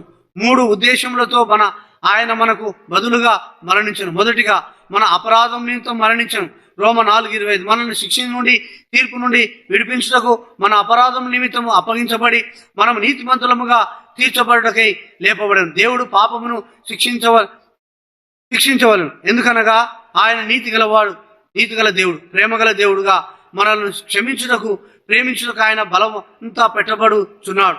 ఈ 2 దైవిక చట్టములను నెరవేర్చుటకు ఆయన మనకు బదులుగా మరణించను. మన పాపపు తలంపులు, మాటలు, క్రియల కొరకైన తీర్పును తన మీద వేసుకొనను. మన పాపపు తలంపులకై, క్రియలకై ఆయన ఉమ్మి వేయించుకొనను. ఆయన చేతులు, కాళ్ళు మేకులతో గుచ్చబడను. ఈటతో ఆయన ప్రక్కలో పొడవబడను. నీ వీపు కొరడాతో కొట్టబడను. వెంట్రుకలు పెరికివేయబడను. ఇదంతా ఆయన ఇష్టపూర్వకంగానే భరించను. 2వదిగా మన పాపపు స్వభావం నుండి విడిపించుటకై ఆయన మరణించను. రోమ 6:6. పాపపు స్వభావము తప్పక సిలువ వేయబడవలను. అదొక్కటే విజయమునకు మార్గం. లేని ఎడల మన మెన్నడును చిత్తశక్తి చేత గాని, బైబిల్ జ్ఞానం చేత గాని, దీర్ఘ ప్రార్థనల చేత గాని ఎన్నటికీ పాపం నుండి విడుదల నొందలేం. 3వదిగా మనకు నూతన స్వభావమునిచ్చి నీతిమంతులుగా తీర్చుటకు యేసు ప్రభు శ్రమ నొంది మరణించి తిరిగి లేచాం. రోమ 6:8. ఏ జీవము ద్వారా తిరిగి లేచనో ఆ జీవము విశ్వాసము ద్వారా మనలోనికి వచ్చుట ద్వారా మనలను నీతిమంతులుగా తీర్చి ప్రతి పాపముపై విజయంనిచ్చు. ఆ విధంగా దావీదు ప్రభువును రక్షకునిగా చూచాను. తాను సంపూర్ణ విమోచనను ఆశించి నూతన హృదయం, నూతన స్వభావం కోరుకున్నాను. కీర్తన 51:10. దేవుని మహిమను చూడగోరు వారు కొన్ని విధులను నెరవేర్చవలను. అందువలననే పరిశుద్ధుడైన గొప్ప దేవుని యొక్క వ్యక్తిగత అనుభవము ఇవ్వవలనని నీతిగల మంచి స్వభావం గల యోబును దేవుడు అనేక బాధకరమైన అనుభవముల ద్వారా తీసుకొని వెళ్ళాడు. తన ఆస్తి అంతా తీసివేయబడను. పశువులు, గొర్రెలు, ఒంటెలు తీసివేయబడను. శరీరం అంతయు గాయములు, పచ్చిపుండ్లతో నిండెను. ఆ విధంగా దేవుడు తన విమోచకుడని తెలుసుకున్నాను. యోబు 42వ అధ్యాయం. అదేవిధంగా యేసుక్రీస్తు ప్రభు నీ విమోచకుడుగా నుండగోర్చున్నాడు. ఆయన నిన్ను నీ పాపం నుండి కడిగి, పాపపు ప్రతి మరక నుండి సంపూర్ణంగా నిన్ను పరిహరించవలనని కోరుచున్నాడు. నీకు నూతన స్వభావం ఇవ్వగోర్చున్నాడు. సమస్తము నిత్యత్వమునకే నూతన పరచగోర్చున్నాడు. అప్పుడు నీవు నీ స్నేహితులతోనూ ప్రతి ఒక్కరితోనూ ఆయన నా శైలం, నా కోట, నన్ను రక్షించువాడు అని చెప్పుదు. ఆయన యుద్ధకు నీవు వచ్చినప్పుడే ఇవన్నీ నీ అనుభవములుగా నుండును. నీ పాపమును కప్పుకొనుటకు ప్రయత్నించకము, అప్పుడు నీవు అభివృద్ధి చెందుదు. నీ పాపమును నీవు కప్పుకొనుచున్న ఎడల ఒక దినంన నరకపు అగ్నిచే నీకు తీర్పు జరుగును. ఇప్పుడు దేవుడు నీ రక్షకుడుగా నుండగోర్చున్నాడు. ఆయన నీ పాపములను క్షమించి నీ పాపపు స్వభావం నుండి విమోచింపగోర్చున్నాడు. ఆయన నీకు సంపూర్ణంగా కొత్త స్వభావం దావీదు వలె, ఓ దేవా నన్ను కరుణింపుము, నా పాపములను అతిక్రమములను ఒప్పుకొంచున్నాను. నీకు విరోధంగా పాపం చేసిని, నన్ను పూర్తిగా కడుగుము, నూతన హృదయమును నాలో కలగజేయము అని దేవుని అడుగుము. 4వ అధ్యాయం. నా దేవుడు, కీర్తనలు 18:2లో ఇంకొక పేరు నా దేవుడు అనగా నా సొంత దేవుడు. అందరూ దేవుని గురించి వర్ణించవచ్చును కానీ ఆయన నా దేవుడు అని చెప్పలేరు. ఇది ఒక సంఘటనను నాకు జ్ఞప్తి చేయుచున్నది. ఒక దినమున ఒక దైవ సేవకునికి ఏ వర్తమానము లేకుండెను. వర్తమానము దయచేయమని దేవుని ఎంతగానో ప్రార్థించాను. కొంతసేపటికి తాను నిలవబడి వర్తమానం ఇవ్వవలసి ఉండేను. ఇంకను ఖాళీగాను అయోమయముగాను ఉండేను. కనుక నా దేవా నా దేవా నన్నెందుకు విడనాడుతివి అని బిగ్గరగా అరిచాను. తాను తగ్గించుకొని బయటకు వచ్చి తన జత పని వానితో, నా సేవ ఈ స్థలమునందు ముగిసినది. ఈ స్థలం నుండి నేను వేరొక స్థలమునకు వెళ్ళవలను. నేను ఎంతో ప్రార్థించుదిని, కానీ ప్రభువు నాకు ఏ వర్తమానం ఇవ్వలేదు అని చెప్పాను. తర్వాత ఆ సేవకుడు ఒక దూర స్థలమునకు వెళ్ళాను. కొన్ని సంవత్సరముల తర్వాత అతడు నా పాత స్నేహితులను చూచెదనను తలంపుతో ఆ పట్టణంలోకి తిరిగి వచ్చాను. తన పాత స్నేహితులను ప్రతి కూడికకు నమ్మకంగా వచ్చుచుండిన కొందరు స్త్రీలను తాను దర్శించాను. ఒక ఇంటికి వచ్చినప్పుడు ఆ ఇంటి స్త్రీ మరణించి ఉండేను. ఆమె కుమార్తె ఆ ఇంట నుండేను. అయ్యా లోపలికి రండి, మా అమ్మ చనిపోయినది, అయినను నేను మిమ్మలను నెరుగుదును అనేను. అప్పుడు ఆయన లోపలికి వెళ్ళాను. ఆ చిన్న బాలిక, అయ్యా ఈ స్థలం నుంచి వెళ్ళక మునుపు ఇచ్చిన చివరి వర్తమానము మీకు జ్ఞాపకం ఉన్నదా అని అడిగాను. నేనెన్నడూ మరువను, నేనెంతో అవమానపడి నా దినం అది అని అతడు చెప్పాను. నేను కూడా ఆ దినమైనటికి మరువను. ఆ ఉదయమే మీరు కన్నీటితో నా దేవా నా దేవా అన్నప్పుడు ప్రభు నాతో మాట్లాడు. నా దేవుడని దేవుని ప్రార్థించి తిని ఆ దినముననే ప్రభు నా సొంత రక్షకుడు, ఆయన నా రక్షకుడు, నా దేవుడు, నా విమోచకుడని ఇప్పుడు నేను చెప్పగలను అని ఆమె అనేను. ఆ రీతిగా నన్ను విమోచించిన వాడు నా దేవుడు, నా ప్రభు మరియు నా రక్షకుడు. ఒక చిన్న బిడ్డకు తన తండ్రిని చూపించి అతడు నా తండ్రి అని నీవు చెప్పిన ఎడల చిన్న బిడ్డ ఎంతో దృఢముగా కాదు, ఆయన నా తండ్రి అని నొక్కి చెప్పు. గొప్ప ప్రేమతో ఈయన మా సొంత తండ్రి అని చెప్పగలరు. ఒక భిక్షకుడు తండ్రి తండ్రి అని పిలువవచ్చును కానీ నీవు అతని తండ్రివి కావు. అదే విధముగా ప్రభు కృప కలిగిన మన సృష్టికర్త అన్ని సమయములలో నిశ్చయముగా ఆయన మన ప్రార్థనలకు జవాబిచ్చువాడు. అయినను ఆయన నా దేవుడు అని నీవు పిలవగలేక పోవచ్చును. ఆ చిన్న బిడ్డ వలె గొప్ప ప్రేమతో సన్నిహిత సంబంధము గలవాడవై ఆయన నా దేవుడు, నా సొంత దేవుడు అని చెప్పగలిగి ఉండవలను.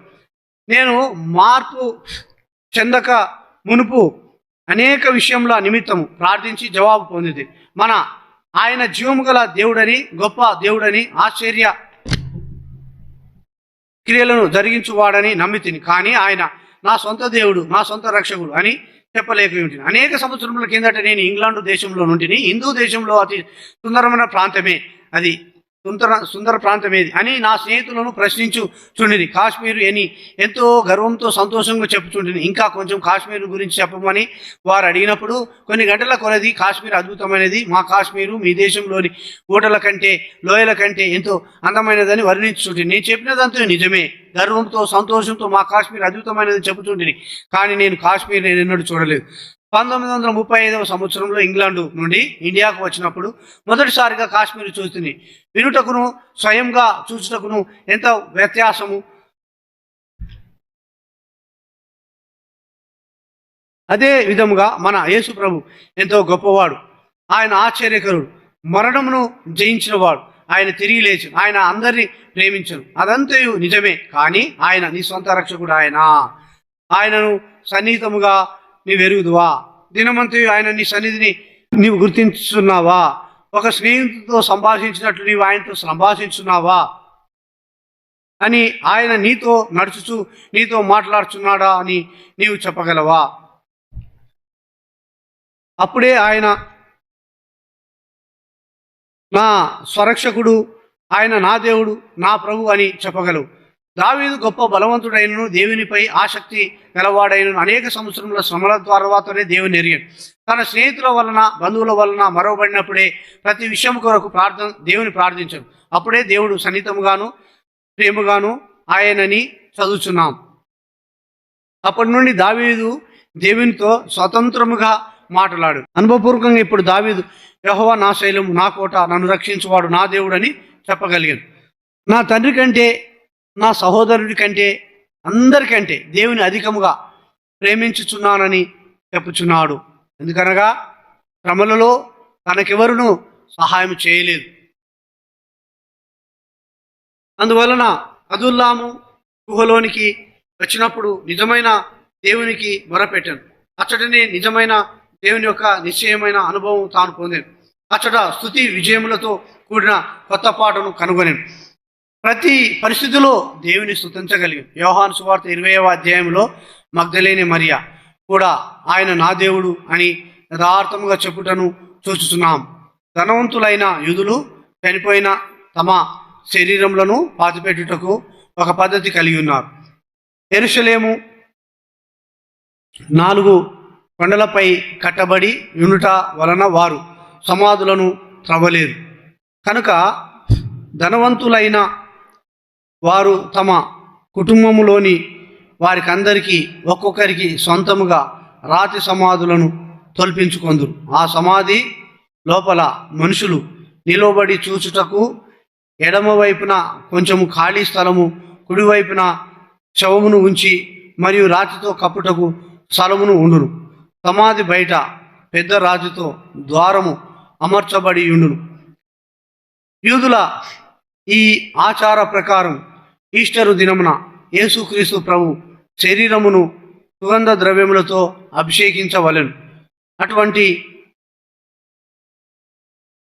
సమాధిలో ఉంచబడిన శరీరమును అభిషేకించుటకు ఈస్టరు దినమున ఉదయముననే ఎంతో ప్రేమతోనూ భక్తితోనూ మరి ఇతర స్త్రీలతో సమాధి వద్దకు వెళ్ళాను. కావలివారు సమాధికి ముద్ర వేసి కావలి ఉండిరి. కోపముతోనున్న యూదులను, సైనికులను ఈ స్త్రీలు ఎదుర్కొనవలసి వచ్చెను. పెద్ద రాతిని కూడా వారు దొర్లించవలసి ఉండెను. ఇన్ని శ్రమలున్న వారు అచ్చటకు వచ్చిరి. వారి విశ్వాసమును బట్టి దూతల ద్వారా ఆ బండ దొర్లించబడు. ఖాళీ సమాధిని చూసి స్త్రీలందరూ వెళ్ళిపోయి, కానీ మరియు ఏడ్చుచు సమాధి వద్ద నిలిచుండెను. యోహాను 20:11 నేను కూడా ఆ సమాధిని చూసి, ఆ సమాధి ఇరువైపులా కూర్చుంటకు స్థలము గలదు. ఆమె ఇరువురు వ్యక్తులను, ఒకరిని తలవైపున ఇంకొకరిని కాళ్ల వైపున చూచాను. అమ్మా, ఎందుకు ఏడ్చున్నావని వారు అడిగిరి. నా ప్రభువును ఎవరో ఎత్తుకొని పోయిరి, ఆయనను ఎక్కడ ఉంచిరో నాకు తెలియలేదని ఆమె చెప్పాను. 13వ వచనం. యేసుక్రీస్తు ప్రభువు పట్ల ఆమెకు ఎంత బలమైన ప్రేమ భక్తి ఉండెను కదా. కోపంతో నున్న యూదులను, సైనికుల ఎదుర్కొనుటకు ఆమె సిద్ధముగా ఉండెను. యేసుక్రీస్తు ప్రభు శరీరమును వారెచ్చటనైనా ఉంచిన ఎడల దానిని ఆమె మోసుకొని పోవట కూడా సిద్ధముగా ఉండెను. ఆమె ఒంటరిగా ఉండెను. ఎట్లు ఆమె ఆ శరీరం అంతటిని మోయగలదు? అయినను ఆమె సిద్ధపడను. అకస్మాత్తుగా ఆమెకు ప్రభు తానే ప్రత్యక్షమైన. 15వ వచనం. ఆమె ప్రేమను భక్తిని ఎరిగినవాడై ఆమెకు కనిపించి ఆమెతో మాట్లాడాను. మొదట అమ్మా, స్త్రీ అని పిలిచాను. ఇప్పుడు ఆమెను మరియా అని పేరు పెట్టి పిలుస్తున్నాడు. 16వ వచనం. తన పేరు విన్న వెంటనే తన కన్నీరంతయు పోయి యేసుక్రీస్తు ప్రభువు పాదములను ముట్టగోరెను. సాధారణముగా పెద్దలను గౌరవించుటకు వారి పాదములను ముట్టుదురు. అట్టి భక్తితో ఆమె ఆయన పాదములను ముట్టగోరెను. యేసు ఆమెతో, నేను ఇంకను తండ్రి వద్దకు ఎక్కిపోలేదు కనుక నన్ను ముట్టుకొనవద్దు అనెను. 17వ వచనం. కొంచెము సేపైన తర్వాత సమాధి నుండి తిరిగి వెళుచున్న స్త్రీలకు ప్రభువు ప్రత్యక్షమయ్యను. మత్తయి 28:9 వారు ఆయన పాదములు పట్టుకొని ఆయనకు మొక్కగా అని ఉన్నది. ఈ రెండు సందర్భములు కూడా ఈస్టర్ దినమున ఉదయముననే ఇంచుమించు 1 గంట వ్యత్యాసములో జరిగింది. మరియను ఒంటరిగా విడిచి వారు తిరిగి వచ్చుచుండిరి. దారిలో ప్రభు వారికి కనిపించి మీకు శుభమని చెప్పాను. వారి సంతోషం అధికమై ఆయన పాదంలో పట్టుకొనిరి. ప్రభు వారిని తన పాదమును ముట్టనిచ్చాను గాని మరియతో నన్ను ముట్టకుము అని చెప్పాను. భక్తిలో మరియ అందరినీ మించినదని చెప్పవచ్చును. పురుషులైన శిష్యులు కూడా దాగుకొని ఉండిరి. అటువంటి స్త్రీకి నన్ను ముట్టుకొనవద్దు అని ప్రభువు చెప్పాను. ఎందుకు? ఆయనే అక్కడ జవాబు చెప్పాను, నేను ఇంకనూ తండ్రి వద్దకు ఎక్కిపోలేదు కనుక నన్ను ముట్టుకొనవద్దు. అయితే నా సహోదరులకు వద్దకు వెళ్ళి నా తండ్రియు మీ తండ్రియు నా దేవుడును మీ దేవుడునైనా వాని వద్దకు ఎక్కిపోవచ్చున్నానని వారితో చెప్పుమన్నాను. యోహాను 20:17. అనగా ఇప్పుడు నా దేవుడు నీ దేవుడు అవుచున్నాడు, నా తండ్రి నీ తండ్రి అవుచున్నాడు అనగా ఆయన మత్తయి 28:9లో ఇతర స్త్రీలకు కనిపించక మునుపు పైకి వెళ్ళి వచ్చాను. ఆయన యొద్దకు మనం పోవునట్లు ఆయనలో ఒక భాగం ఆగునట్లు ఆయన పైకి వెళ్ళి మరలా వచ్చుటలో ఒక గొప్ప ప్రాముఖ్యమైన పరిచర్యను ముగించాను. ఆయన ఇప్పుడు ఏ సమయమందైనా పరలోకంలో ఏ భాగమందైన ఏ స్థలమందైన ఉన్నటకు ఒక అమర్త్యమైన శరీరం కలిగి ఉన్నాడు. అది అద్భుతమైన శరీరం, మహిమా శరీరం, అమర్త్య శరీరం. ఆయన రెండవసారి వచ్చినప్పుడు మనకు కూడా అట్టి శరీరం ఇచ్చును కనుక ఆయనకు వందనములు. ఆయన ఎక్కిపోవటలోని గొప్ప ఉద్దేశమును 1 యోహాను 3:2లో చూస్తున్నాం. హెబ్రీ 9:11-12 వచనములలో ఘనమైన పరలోక గుడారమునకు యేసు క్రీస్తు ప్రధాన యాజకుడని చదువుతున్నాం. పరలోకపు పరిశుద్ధ స్థలములో ఆయన తన స్వరక్తముతో ప్రవేశించను. పాత నిబంధన కాలములో ఏమి జరుగుచుండెనో చూడుడి. ప్రాముఖ్యమైన పండుగయగు ప్రాయశ్చిత్తార్థము దినమును గురించిన వివరములు లేవియ కాండము 23వ అధ్యాయంలో నున్నవి. ఒక దినమున యూదా జనాంగమంతయు యేసు క్రీస్తు ప్రభునందు నమ్మకముంచెదరు. అది ప్రవచనం. ప్రాయశ్చిత్తార్థ దినమునందు అనేక ప్రజలు పాప పరిహారార్థ బలిని అపరాధ పరిహారార్థ బలిని తీసుకొని వచ్చి ప్రత్యక్షపు గుడారపు ద్వారము యొద్ద ఉన్నారని ఊహించుకొనుము. వారు లోపల ప్రవేశించలేరు గాని వారు తెచ్చిన పశువు తల మీద వారి చేతుల నుంచి వారి పాపముల నొప్పుకొందురు. యాజకునిచే వారి పక్షమున ఆ పశువు చంపబడును. ప్రధాన యాజకుడు తన వస్త్రములను విప్పి సామాన్య వస్త్రములను ధరించి రక్తమును తీసుకొని తెర వెనుక అతి పరిశుద్ధ స్థలములో ప్రవేశించి కెరూబుల మధ్యనున్న కరుణాపీఠముపై రక్తమును ప్రోక్షించును. అప్పుడు దైవాగ్ని ఆకాశం నుండి దిగివచ్చును. మానవుడు సిద్ధపరిచిన అగ్ని కాదు కానీ ఆకాశం నుండి వచ్చిన అగ్ని రక్తమును దహించును. అనగా ప్రజలు తెచ్చిన బలిని పరిశుద్ధ దేవుడు అంగీకరించనని అర్థం. అప్పుడు ప్రధాన యాజకుడు బయటకు వచ్చి, ప్రజలారా సంతోషించుడి, మీ పాపములను మీ దేవుడు క్షమించను. మీ పక్షంగా నేను పరిశుద్ధ స్థలములో ప్రవేశించి రక్తమును అర్పించి తిని పరలోకం నుండి పరిశుద్ధ అగ్ని వచ్చి రక్తమును దహించుటను నేను చూచి తిని, అనగా దేవుడు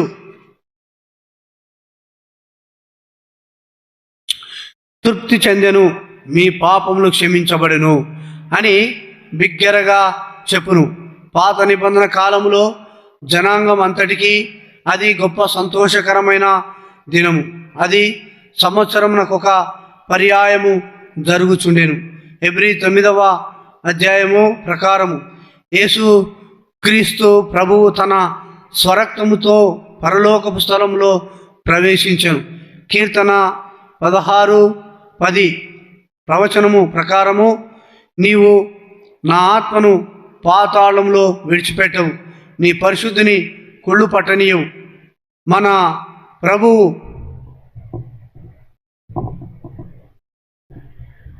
రక్తము ఎప్పటికీ కుళ్ళు పట్టదు.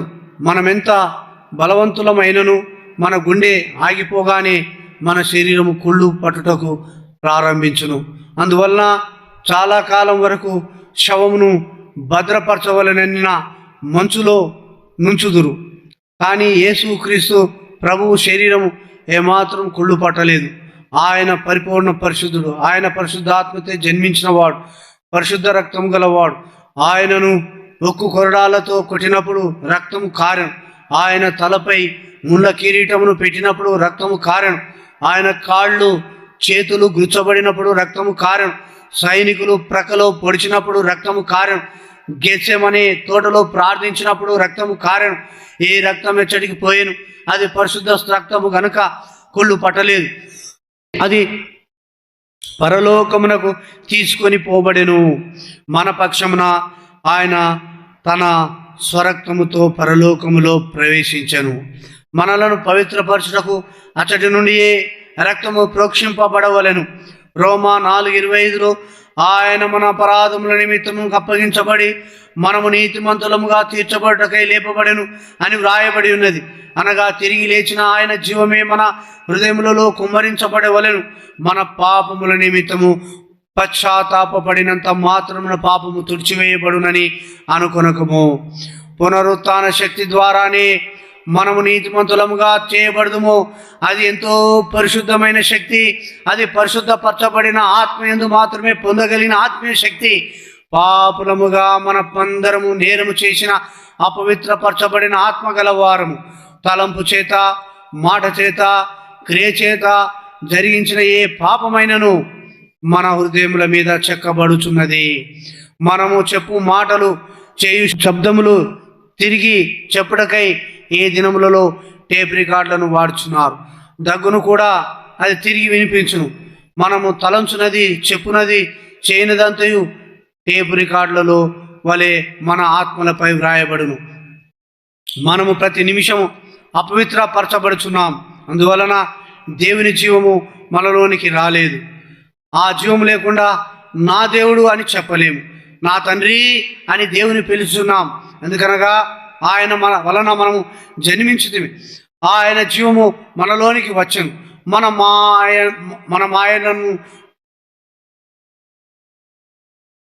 మన మామలను కానీ, మన ఇరుగు పొరుగు వారిని కానీ మనము తండ్రులని పిలువము. ఎవరి ద్వారా జన్మించుతామో అతనిని తండ్రి అని పిలిచదాం. దేవుని జీవమును మనం పొందితేనే కానీ ఆయన నా దేవుడు అని పిలువలేం. ఆయన జీవం పునరుత్థాన శక్తి అయి ఉన్నది. ఆయన పరిశుద్ధుడైన దేవుడు.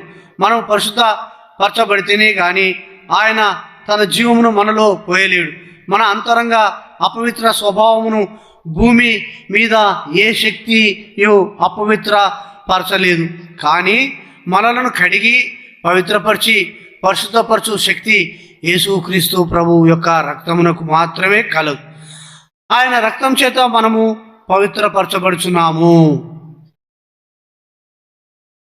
1 యోహాను 1:7 ఆయన రక్తముచే మనము కడగబడుచున్నాము. ప్రకటన 1:6 ఆయన రక్తము చేతనే ఎంతో ఎక్కువగా శుద్ధి చేయబడుచున్నాము. హెబ్రీ 9:14 బట్టలకు మామూలు మురికి అంటినచో దానిని దులిపివేయదు, దానిని శుభ్రపరచుట అందుము. అది చాలా మురికి అయినచో మనకు సబ్బు నీరు కావాలి, దానిని ఉతుకుట అందుము. ఏదైనా రసాయనము పడిన ఎడల ఆ మరక సులభంగా పోదు. దానిని శుభ్రపరచుటకు ఇంకొక బలమైన రసాయనము మన అవసరము. దానిని పరిశుభ్రపరచుట అందుము. ఈ విధముగా మన ప్రభువు మనలను పవిత్రపరిచి మన అంతరంగమును సంపూర్ణంగా శుద్ధీకరించు.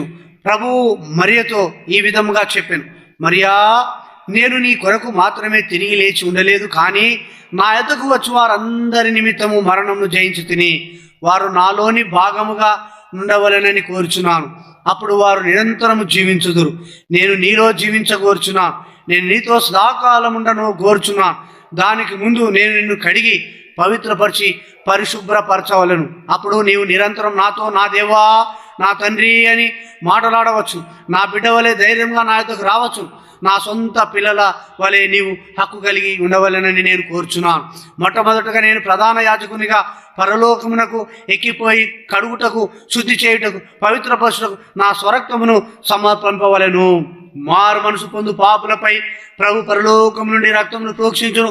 ఆయన చేసిన అద్భుతములను శిష్యులు చూచిరి. వారు ఆయనతో నివసించిరి, కానీ వారు పునరుత్థాన శక్తిని పొందలేదు.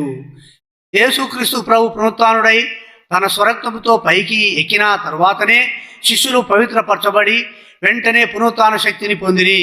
పాపములు ఒప్పుకొనుట వలన, పశ్చాత్తాపడుట వలన, చిత్తశక్తి వలన, ప్రార్థనల వలన, బైబిల్ పఠనము వలన, అద్భుతములను చూడటం వలన మనము నీతిమంతులముగా తీర్చబడమని దేవుని వాక్యము చెప్పుచున్నది. పునరుత్థాన శక్తి ద్వారానే మనము నీతిమంతులముగా తీర్చబడగలము. ఆ శక్తి 3 విధములుగా పనిచేయును. మొదటిగా మనము నీతిమంతులముగా తీర్చబడుచున్నాము. రెండవదిగా అపొస్తలుడైన పౌలు ఫిలిప్పీ 3:10, 11, 4:13 చెప్పినట్లు ఈ లోకపు శ్రమ శోధనల్లో మనము జయించునుచు పోయేదము. మూడవదిగా ఒక దినమున మనకు అమర్త్యమైన దేహం ఇవ్వబడును. రోమా 8:11. అప్పుడు మనము నేను నిరంతరము ఆయనకు చెందిన వాడును, ఆయన నా దేవుడు, నా పరలోకపు తండ్రి, నేను ఆయన బిడ్డను, నేను నిరంతరము ఆయనకు చెంది సదాకాలం ఆయనతో నుందును, నేను ఆయన జతపని వాడను, పాలి భాగస్థుడను అని చెప్పగలం. పునరుత్థానము తర్వాత శిష్యులు ఆయన బిడలై, అంతకు మునుపు వారు ఆయనకు సేవకులు. అపొస్తలులు మాత్రమే, అందువల్లనే వారు తర్వాత ధైర్యవంతులైన. అపొస్తలుల కార్యములు 4:12-13. అంతకు మునుపు వారు మేడగదిలో దాక్కుని ఉండి, తర్వాత వారు ప్రపంచమును తలక్రిందులు చేసిరి. అపొస్తలుల కార్యం 17:6. వారి నేరపు మరకలన్నీ యేసు క్రీస్తు ప్రభు రక్తముచే కడగబడి పవిత్రపరచబడి శుద్ధీకరించబడెను. దేవుని బిడలముగా అదే రక్తం ద్వారా మనము అతి పరిశుద్ధ స్థలంలోనికి ప్రవేశించవచ్చును. హెబ్రీ 10:19-20. బిడ్డలు ఇంటికి వచ్చినప్పుడు, అయ్యా నేను లోనికి రావచ్చునా అని అడిగరు. వారు ధైర్యంగా ఇంటి లోపలి ఏ భాగంలోనైనాను ప్రవేశించుదురు. వారు బిడ్డలు గనక తల్లిదండ్రులపై హక్కు కలిగి ఉన్నారు. అదేవిధముగా ఆయన రక్తము ద్వారా ఆయన సన్నిధిలోనికి మనము ధైర్యంగా ప్రవేశించవచ్చును. అప్పుడు మనము ఆయన నా దేవుడు, నా తండ్రి, ఆయన నన్ను గాఢాంధకారపులు నడిపించి పరలోకపు స్థలములలో పాలిభాగం ఇచ్చి ఆయన రాజ్యంలో నిత్యము నన్ను రాజుగా చేయును అని చెప్పవచ్చును. ఇప్పుడు నీవు పై సందర్భమును మనసున ఉంచుకొని నీవు కూడా ధైర్యంగా నేను దేవుని బిడ్డనని చెప్పగలవా? దయచేసి నాతో చెప్పుము. ఆయనతో నీవెట్లు మాట్లాడుదువు? ఆయన యొద్దకు వెళ్ళి మాట్లాడు స్వతంత్రత పొందితివా, లేక భిక్షుకుని వలె ఆయన యొద్దకు రొట్టె ముక్కల కొరకు వెళుచున్నావా? ఆయన నా దేవుడు అని చెప్పగలవా? మన ప్రభు మనకందరికీ అట్టి అనుభవం ఇచ్చును గాక. 5వ అధ్యాయం. నా బలము. మన ఆత్మీయ శారీరక అవసరాలకు దినదినము ప్రతి నెల జీవితమంతయు ఆయన బలమును మనం ఏ విధముగా రుజువు చేయగలము? ఏ అవసరమునకైనను, ఏ సమయమందైనను ఆయన బలమును కోరుకొనుటకు నాకు నేర్పినందులకు, ఆయనే నా బలమైనందులకు నేను దేవునికి వందనములు చెల్లించుచున్నాను. నా పాపమును క్షమించి మొదటిగా ఆయన నా రక్షకుడు ఆయను. ప్రభు నా పాపమును చూపించినప్పుడు నేను పశ్చాత్తాపపడి, ఓ ప్రభువా, ఇంత ఘోర పాపినని నాకు నిరీక్షణ గలదా? నాకు చెప్పుమని నేను అడిగి తిని, నేనెన్నో అవమానకరమైన సంగతులను చేస్తున్నని చెప్పుటకు ఏ సందేహం లేదు. నేను నా పాపములను ఒప్పుకొని వాటి నిమిత్తం చింతించుచున్నాను అని చెప్పి తిని, అప్పుడు నేను, ఇది నీ కొరకు విలువబడిన నా శరీరము, నీ పాపములను క్షమించు నిమిత్తము కార్చిన నా రక్తం ఇది అను స్వరమును వింటిని. ఈ మాటలు నాకెంతో క్రొత్తవి. అప్పుడు నేను, ప్రభువా, నీ మాటలు నాకు అర్థం కానివి, ఇవి మానవుల మాటలు కావు గాని నీ మాటలు. ఏ మానవుడు ఇటు మాటలను ఎప్పుడును పలకలేదు. అర్థము కాకుండానే నేను ఈ మాటలను నమ్ముచున్నాను అని అంటిని. ఆయన శరీరము నా నిమిత్తం విరుగొట్టబడిననియు, ఆయన రక్తము నా పాప క్షమాపణ నిమిత్తం కార్చబడననియు నేను నమ్మితిని. అప్పుడు నేను, నా కుమారుడా, నీ పాపములు క్షమించబడును అను స్వరమును వింటిని. నేను పూర్తిగా మార్పు చెంది తిని, పరలోకపు సంతోషము నా ఆత్మను నింపెను. దేవుని సన్నిధిని గుర్తించగలిగి తిని 6 వారములలో బైబిల్ అంతటిని చదివి తిని. అమెరికాలో క్రైస్తవ జీవిత ప్రారంభ దినములలో నేను పేదరికము ద్వారా పోవలసి వచ్చాను. నేను మారు మనసు పొందక మునుపు 2 బ్యాంకులలో ద్రవ్యం కలిగి ఉంటిని. డబ్బు లేకుండా ఉండుటయను పరిస్థితి ఎట్టిదో నేను ఎరిగిన వాడను కాను. ఆ సమయమున నా తండ్రి ఒక కోర్టు కేసులో చిక్కుకొని ఉండెను. ఆ సంగతి నాకు తెలియదు. నేను అనేక ఉత్తరములు వ్రాసి తిని, టెలిగ్రామ్ నిచ్చి తిని, కానీ జవాబు రాలేదు. ఒక ఉద్యోగం కొరకు వెతకవలసి వచ్చాను. నేను డబ్బు అడుగుకొనను, అప్పు కూడా తీసుకొనను అని తీర్మానం చేసుకోండి. మారు మనసు పొందిన తర్వాత డబ్బు అడుగుకొనినను, అప్పు తీసుకొనిను ప్రభు నామమునకు అవమానం వచ్చునని నేను ఎరుగుదును. ఇరుగు పొరుగు వారు బంధువుల యుద్ధ ఆహారం కొరకు భిక్షమెత్తుటకు నా తల్లిదండ్రులు ఎన్నడూ ఇష్టపడరని నేను ఎరుగుదును. ఒకరినొకడు ప్రేమించుట విషయంలో తప్ప మరేమీ ఎవరికి అచ్చి ఉండవద్దని దేవుని వాక్యము కూడా రోమా 13:8 చెప్పుచున్నది. ఆ దినములలో నిరుద్యోగ సమస్య ఎక్కువగా ఉండెను. ఆ దినములలో వేల కొలది ప్రజలు తమ ఉద్యోగములు పోగొట్టుకొని ఇంటింటికి బిస్కట్లు, కేకులు అమ్ముకొనుచు డబ్బు సంపాదన కొరకు తిరుగుచుండిరి. కనుక నేను ఉద్యోగం కొరకు వెదకితిని, కానీ ఖాళీ లేకపోయాను. ఎంత తక్కువ ఉద్యోగమైనను చేయదలచితిని, కానీ భిక్షమెత్తకూడదని మాత్రం తీర్మానించుకొంటిని. నాకు ఆహారం లేదు. ఎవరైనాను హిందూ దేశపు సంగతులను గురించి తెలుసుకొనదలిచినప్పుడు నాకు ఒక కప్పు టీ లేక కాఫీ ఇచ్చి సంగతులను వినుచుండి. అదే నాకు దినమంతటి కొరకైన ఆహారం. ఆ దినము అన్నీ ప్రతి పరిస్థితిలో నాలో ఒక నూతన బలం ఉండటం నేను గమనించి తిని.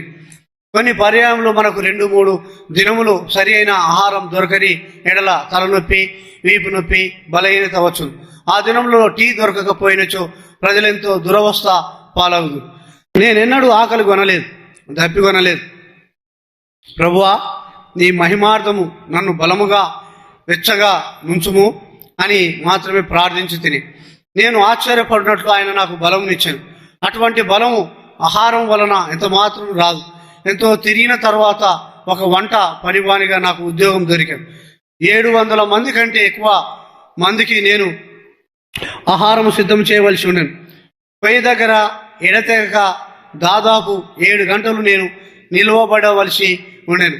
నా సొంత బలము చేత అది నేను చేయలేదని నేను ఎరుగుదును. సమయమంతా ప్రభువా, నీ మహిమ కొరకు నా చేయి పట్టుకొను. ఎంత ఉప్పు ఎంత కారము వేయవలనో నాకు తెలియదని ఎడతెగక ప్రార్థించుచు వంట దినుసులను కలుపుచుంటిని. నాకంతకు ముందు వంట తెలియక పోయినప్పటికీ ఆహారం నేనెన్నడూ చెడగొట్టలేదు. ప్రభువే నాకు బలమిచ్చెను, జ్ఞానం ఇచ్చెను. 1933లో కరాచీలో నేను సువార్త పని చేయనప్పుడు సువార్తలను పంచుచు అనుదినము మైళ్ళ కొలది నడుచుచుంటిని.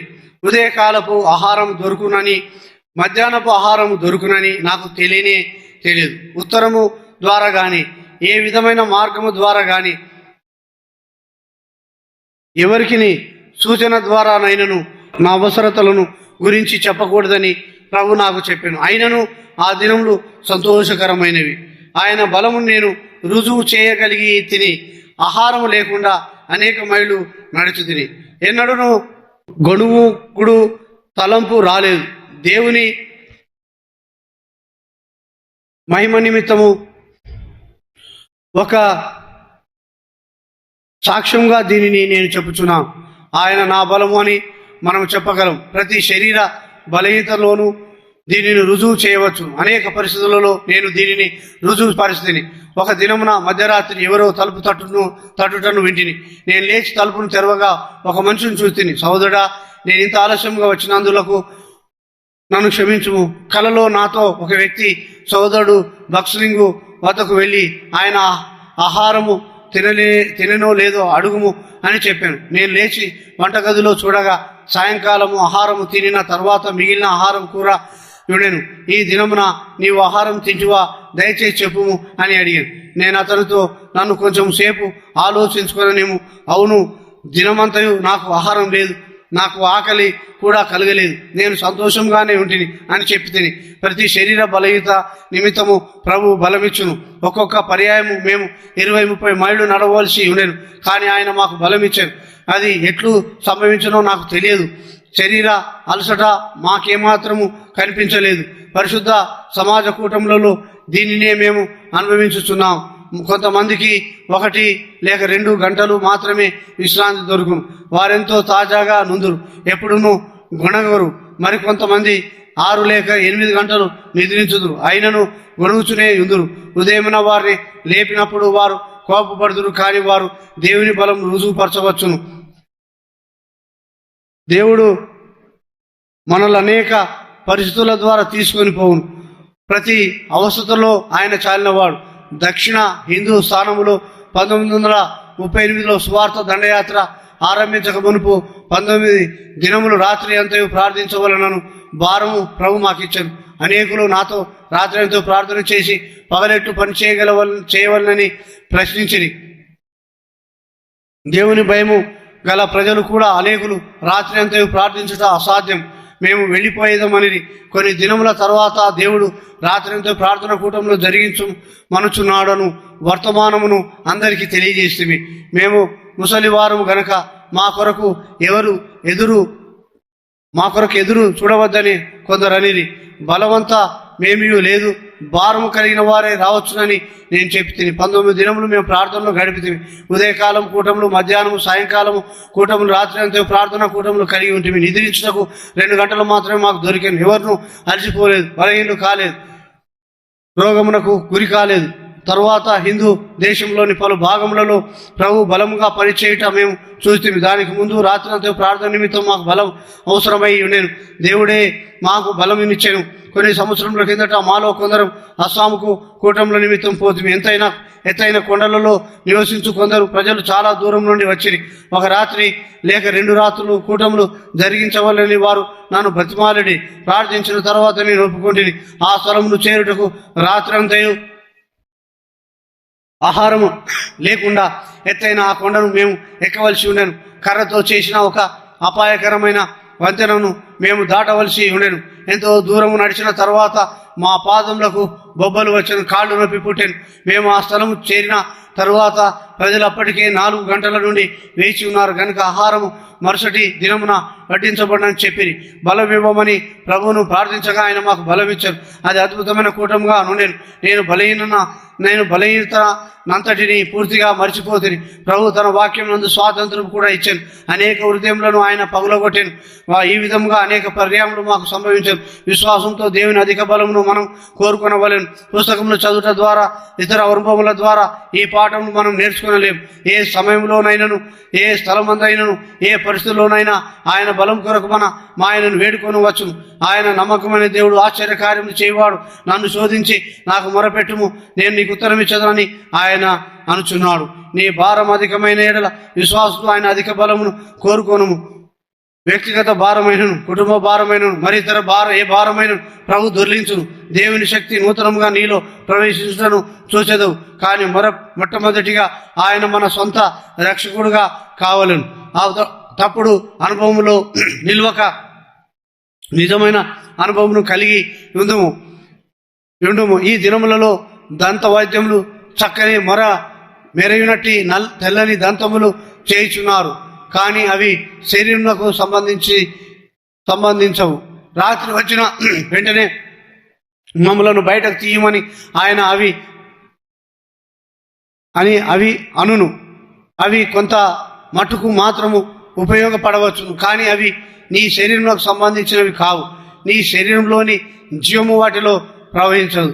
నకిలీ పండ్ల కాక మనం జీవము గల రక్షకునితో వ్యక్తిగత అనుభవం నిశ్చయంగా కలిగి ఉండవలను. నీవు వాస్తవంగా ఆయన నా రక్షకుడు, నా బలమని చెప్పగలవా?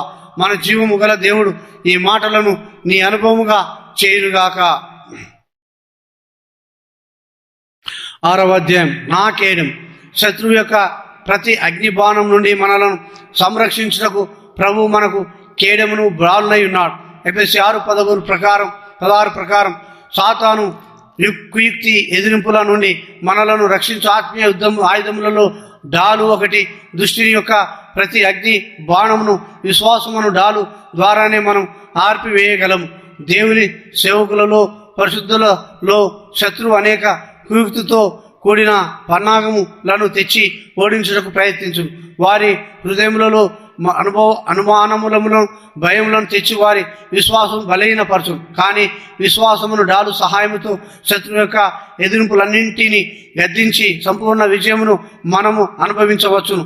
ఈ విధముగా మనలను ప్రేమించి మన కొరకై తాను అప్పగించుకొనిన వారి ద్వారా అధికముగా జయించు వారు మగుదు. మత్తయి 18:18 ప్రకారం విశ్వాసంతో అంధకార శక్తులను గద్దించుట ద్వారా మనం జయమును పొందదేము. అదే సమయంలో మన విశ్వాసం కూడా దినదినము అభివృద్ధి చెందును. నిజమైన బలము విశ్వాసము మనం పొందవలన అన్నచో మనం అనేక విధముల శుద్ధి చేయు అగ్ని ద్వారా వెళ్ళవలను. నేను జయించిన తల్లితో కూడా ఆయన సింహాసనం నందు కూర్చుండి ఉన్న ప్రకారం జయించు వాడిని నాతో కూడా నా సింహాసనము నందు కూర్చుండనిచ్చేదనని ప్రకటన 3:21 చదువుచున్నాము. దేవుని ఇష్ట ప్రకారం మనం యేసుక్రీస్తు ప్రభు సింహాసనంపై కూర్చుండుటకు జయ జీవితము జీవించుటకు బలమైన విశ్వాసమును కలిగి ఉండవలనని జ్ఞాపకం చేయబడుచున్నాం. ప్రకటన 3:18 అగ్నిలో పుటము వేసిన బంగారమును కొనుమని ప్రభువు చెప్పుచున్నాడు. 1 పేతురు 1:7 ప్రకారం పుటము వేయబడిన బంగారం బలమైన విశ్వాసమును గుర్తు. నశించిపోవు సువర్ణం అగ్ని పరీక్ష వలన శుద్ధపరచబడుచున్నది కదా. దానికంటే అమూల్యమైన మీ విశ్వాసం ఈ శోధన చేత పరీక్షకు నిలిచినదై యేసుక్రీస్తు ప్రత్యక్షమైనప్పుడు మీకు మెప్పును ఘనతయు కలుట కారణమగును. కొన్ని టన్నుల సబ్బుతో కూడా బంగారం శుద్ధి చేయలేము, అది అగ్ని చేతనే శుద్ధి చేయబడను. బంగారం శుద్ధి చేయుటకు సాధారణంగా కంసాలి వాడు 2 రకముల అగ్నిని ఉపయోగించను. కింద నుండి ఒక అగ్ని బంగారమును కరిగించును, పై నుండి నీలి రంగులోనున్న అగ్ని బంగారమును శుద్ధి చేయును. అద్దములో ముఖము కనబడినట్లు బంగారంలో తన సొంత ముఖము తేటగా కనిపించుకున్నంత వరకు కంసాలి ఆ కరిగిన బంగారముపై నీలి రంగు అగ్నిని ఊదుచుండును. అదే విధముగా అట్టి విశ్వాసం మనం పొందవలనన్న మన జీవితంలో 2 రకములైన పోరాటములు, శ్రమలు, అనుభవం, వాటి ద్వారా మనం కూడా వెళ్ళవలేను. మొదటిది మన హృదయంలో పరస్పర విరుద్ధమైన కోరికలు, భావోద్రేకములను బట్టి యుద్ధములు. రెండవదిగా వెలుపల సంభవించు హింసలు, కష్టములు, పరీక్షలను బట్టి యుద్ధములు. మనము యేసుక్రీస్తు ప్రభు యొక్క మరణ, భూస్థాపన, పునరుత్థానములలో ఐక్యపరచబడి ఉన్నాము కనుక మన ప్రతి అవసరములో సాతానును, మరణమును సిలువలో జయించిన యేసుక్రీస్తు ప్రభు యొక్క విజయమును కోరుకొనవచ్చును. కనుక దేవునికి స్తోత్రములు. మన విధముగా అత్యధికముగా జయించు వారమయ్యేదం. జయించుటకు కావలసిన బలమైన విశ్వాసమును కూడా మనం పొందుదాము. తద్వారా యేసుక్రీస్తు ప్రభు సింహాసనంపై కూర్చుండుట కరువులుగా మగుదుము. అదేవిధంగా వాగ్దానం ఇచ్చిన తర్వాత కూడా అబ్రాహాము సారాలకు బలమైన విశ్వాసం ఇవ్వవలనని 25 సంవత్సరం పిల్లల కొరకు వారు ఎదురు చూస్తున్నట్టు చేశాను. శరీరంను బట్టి ఇక పిల్లలు కలుగరు అను పరిస్థితుల్లో దేవుడు బలమైన వాడని ఆయన సాక్ష్యం, ఆయనకు అసాధ్యమైనది ఏది లేదని వారు గ్రహించింది. మనకు బలమైన చురుకైన విశ్వాసం ఇచ్చుటకు దేవుడు అన్ని పరిస్థితులను వాడుకొను. కనుక మనం ఎదుర్కొనవలసిన ప్రతి శ్రమ పరిస్థితిని బట్టి ప్రభువుకు స్తోత్రం చెల్లించదు. అటువంటి పరిస్థితులలోనే ఆయన మన కేడముగా నగును. మన విశ్వాసము పుటము వేయబడిన బంగారం వలె నుండును. ఆయన నమ్మకమైన దేవుడు. ఆయన 1 కొరింథీ 13:10-13 చేసిన వాగ్దానం బట్టి దేవుడు నమ్మదగిన వాడు. మీరు సహించగలిగినంత కంటే ఎక్కువగా ఆయన మిమ్మల్ని శోధింపబడనీయడు. అంతేకాదు సహింపగలుగుటకు ఆయన శోధనతో కూడా తప్పించుకున్న మార్గమును కలుగజేయును. అటువంటి బలమైన జీవం గల విశ్వాసం ద్వారానే దేవుని మరుగైన సంగతులను మనం అర్థం చేసుకోగలం. మరియు మన జీవితములలో దేవుని వాగ్దానములు నెరవేర్చబడగలుగుటను కూడా చూచెదం. దేవునితో ఎడతెగని సహవాసమును కలిగి ఉండుటకు అది సహాయపడును. విశ్వాసము ద్వారానే ఆయన ప్రశస్త రక్త ప్రభావము వలన ప్రతి పరిశుద్ధ స్థలములో ధైర్యంగా స్వతంత్రముగా ప్రవేశించి అన్ని విషయముల కొరకై ప్రభువుకు మొరపెట్టగలం. మనము అడుగు వాటన్నిటి కంటే, ఊహించు వాటన్నిటి కంటే ఆయన అత్యధికముగా చేయుటను మనం చూచెదం. అనుదిన జీవితంలో విశ్వాసం ద్వారానే ఆనందించి మనకున్న భారములలో, శ్రమలలో ప్రభువుని పూర్తిగా విశ్వసించగలం. ఆయన మన కేడమైనందుకు ప్రభు స్తోత్రములు. మనకు బలమైన చురుకైన విశ్వాసం ఇచ్చుటకు ఆయన ఏ సాధనైనను వాడవచ్చును. నా రక్షణ శృంగం అనుటలో దావీదు ఏ అర్థము కలిగి ఉన్నాడో ఇప్పుడు చూచెదము. యెహోవా నా శైలం, నా కోట, నన్ను రక్షించువాడు, నా దేవుడు అని చెప్పిన విధముగానే కీర్తనలు 18:2 ఆయన నా రక్షణ శృంగం అని చెప్పుచున్నాడు. ఒక్కొక్క అడుగు దావీదు ముందుకు వేయిచున్నాడు. తనను రక్షించుటలో దేవుని ఉద్దేశం ఇప్పుడు తేటగా చూస్తున్నాడు. మొదట మన పాపము నిమిత్తం పశ్చాత్తాపడినప్పుడు పాప క్షమాపణను గురించి మాత్రమే మనము ఆలోచించదము. మనలను రక్షించుటలో దేవుడు ఒక గొప్ప ఉద్దేశం కలిగి ఉన్నాడు. మన సృష్టికర్త అవుటకు ప్రభు ఒక్క మాట మాత్రం సెలవిచ్చాను. కీర్తన 33:6 ఆయన సృష్టికర్త. కొలసి 1:16-17 ఆయన నిర్వహించువాడు. హెబ్రీ 1:4 అదేవిధంగా ఆయన మాట చేతనే ప్రపంచమంతా నాశనమగును. హెబ్రీ 1:12 సమస్తము సృష్టించి దాన్ని నిర్వహించడంలో దేవుని శక్తి ఎట్లు బయలుపరచబడినో మనం ఊహించుకొనవచ్చును. ఆయన వాక్కు చేతనే సమస్తమును కలిగిను. ఆయన పలికెను, దాని ప్రకారం సమస్తం ఆయన. కానీ మన రక్షకుడుగా నగుటకు తను తాను ఎంతో తగ్గించుకొనెను. తను తాను నిక్తునిగా చేసుకొని తన శరీరమును నలుగగొట్టకబడుటకై అప్పగించాను. ఆ గుర్చబడుటకై తన చేతులను పాదములను అప్పగించాను. నివిపును కొరడాలతో కొట్టుటకై అప్పగించను. ఉమివేయుటకై ముఖము అప్పగించను. ఆయన తల మీద ఉన్న కిరీటము ఉంచబడెను. ఆయన మన రక్షకుడగుటకు ఎంత గొప్ప శక్తిని బయలుపరచను మనము మరొకసారి ఊహించుకొనవచ్చును. మన సృష్టికర్తగా ఆయన బయలుపరిచిన శక్తి కంటే మన రక్షకునిగా ఉంటకు ఆయన పరిచిన శక్తి బహు గొప్పది. యేసుక్రీస్తు ప్రభువుచే విమోచింపబడిన ప్రజలు ఆయనతో సదాకాలం ముందురని దేవుని వాక్యంలో మనము చూచుచున్నాము. అందువలన మనలను రక్షించుటలో ఆయన ఒక గొప్ప ఉద్దేశమును కలిగి ఉన్నాడు. మనలను తన స్వకీయులుగా చేసుకొనుటకు తనకున్న యావత్తును ఇచ్చివేసెను. అందువలననే ఆయన మనలను విలువగల ముత్యమనియు తన భాగమనియు తన స్వాస్థ్యమనియు పిలుచుచున్నాడు. అందువలననే కీర్తనల గ్రంథకర్త ఆయన నా రక్షణ శృంగం అనుచున్నాడు. పరిశుద్ధ గ్రంథంలో శృంగము కొమ్ము, రాజ్యమునకు గుర్తు. ప్రకటన 17:12-16 ప్రకటన 5:6 యేసుక్రీస్తు ప్రభువును గురించి ఈ విధంగా వ్రాయబడినది. వధింపబడినట్లుండిన గొర్రెపిల్ల, ఆ గొర్రెపిల్లకి 7 కొమ్ములను 7 కన్నులను నేను. ఆ కన్నులు భూమి అంతటికి పంపబడిన దేవుని 7 ఆత్మలు, అనగా వధింపబడిన వాడే మన నీతిమంతులనుగా చేయను. ప్రకటన గ్రంథంలో గొర్రెపిల్ల అను మాట 28 పర్యాములు కనిపించుచున్నది. అదే సమయంలో ఆయన రాజుల రాజుగా ప్రభుల ప్రభువుగా పిలువబడుచున్నాడు. ప్రకటన 17:14, 19, 16, 1 తిమోతి 6:15 ఆయన దేవుని గొర్రెపిల్లగా నగుట వలననే ఆయన శక్తి రాజుల రాజుగా ప్రభుల ప్రభుగా సంపూర్ణంగా ప్రత్యక్షపరచబడు. యేసుక్రీస్తు ప్రభు నీ ఎదుట గొర్రెపిల్లగా నిలుచుచుండుటను ఊహించుకొనుము. బాప్తిసమిచ్చు యోహాను ఈ విధంగా చూచి ఆయన గుర్తించి చెప్పాను. మొదటిసారి ఆయనను చూసినప్పుడు ఇదిగో దేవుని గొర్రెపిల్ల అని యోహాను చెప్పాను. 2 పర్యాయములు అదే రీతిగా చెప్పాను. అనగా ఆయనను రాజుల రాజుగా ప్రభుల ప్రభుగా నీవు ఎరగవలనచో మొదట ఆయనను గొర్రెపిల్లగా ఎరగవలను. అనేకులు ఆయనను అద్భుతములు చేయు ఒక ప్రవక్తగా ఎరుగుదు.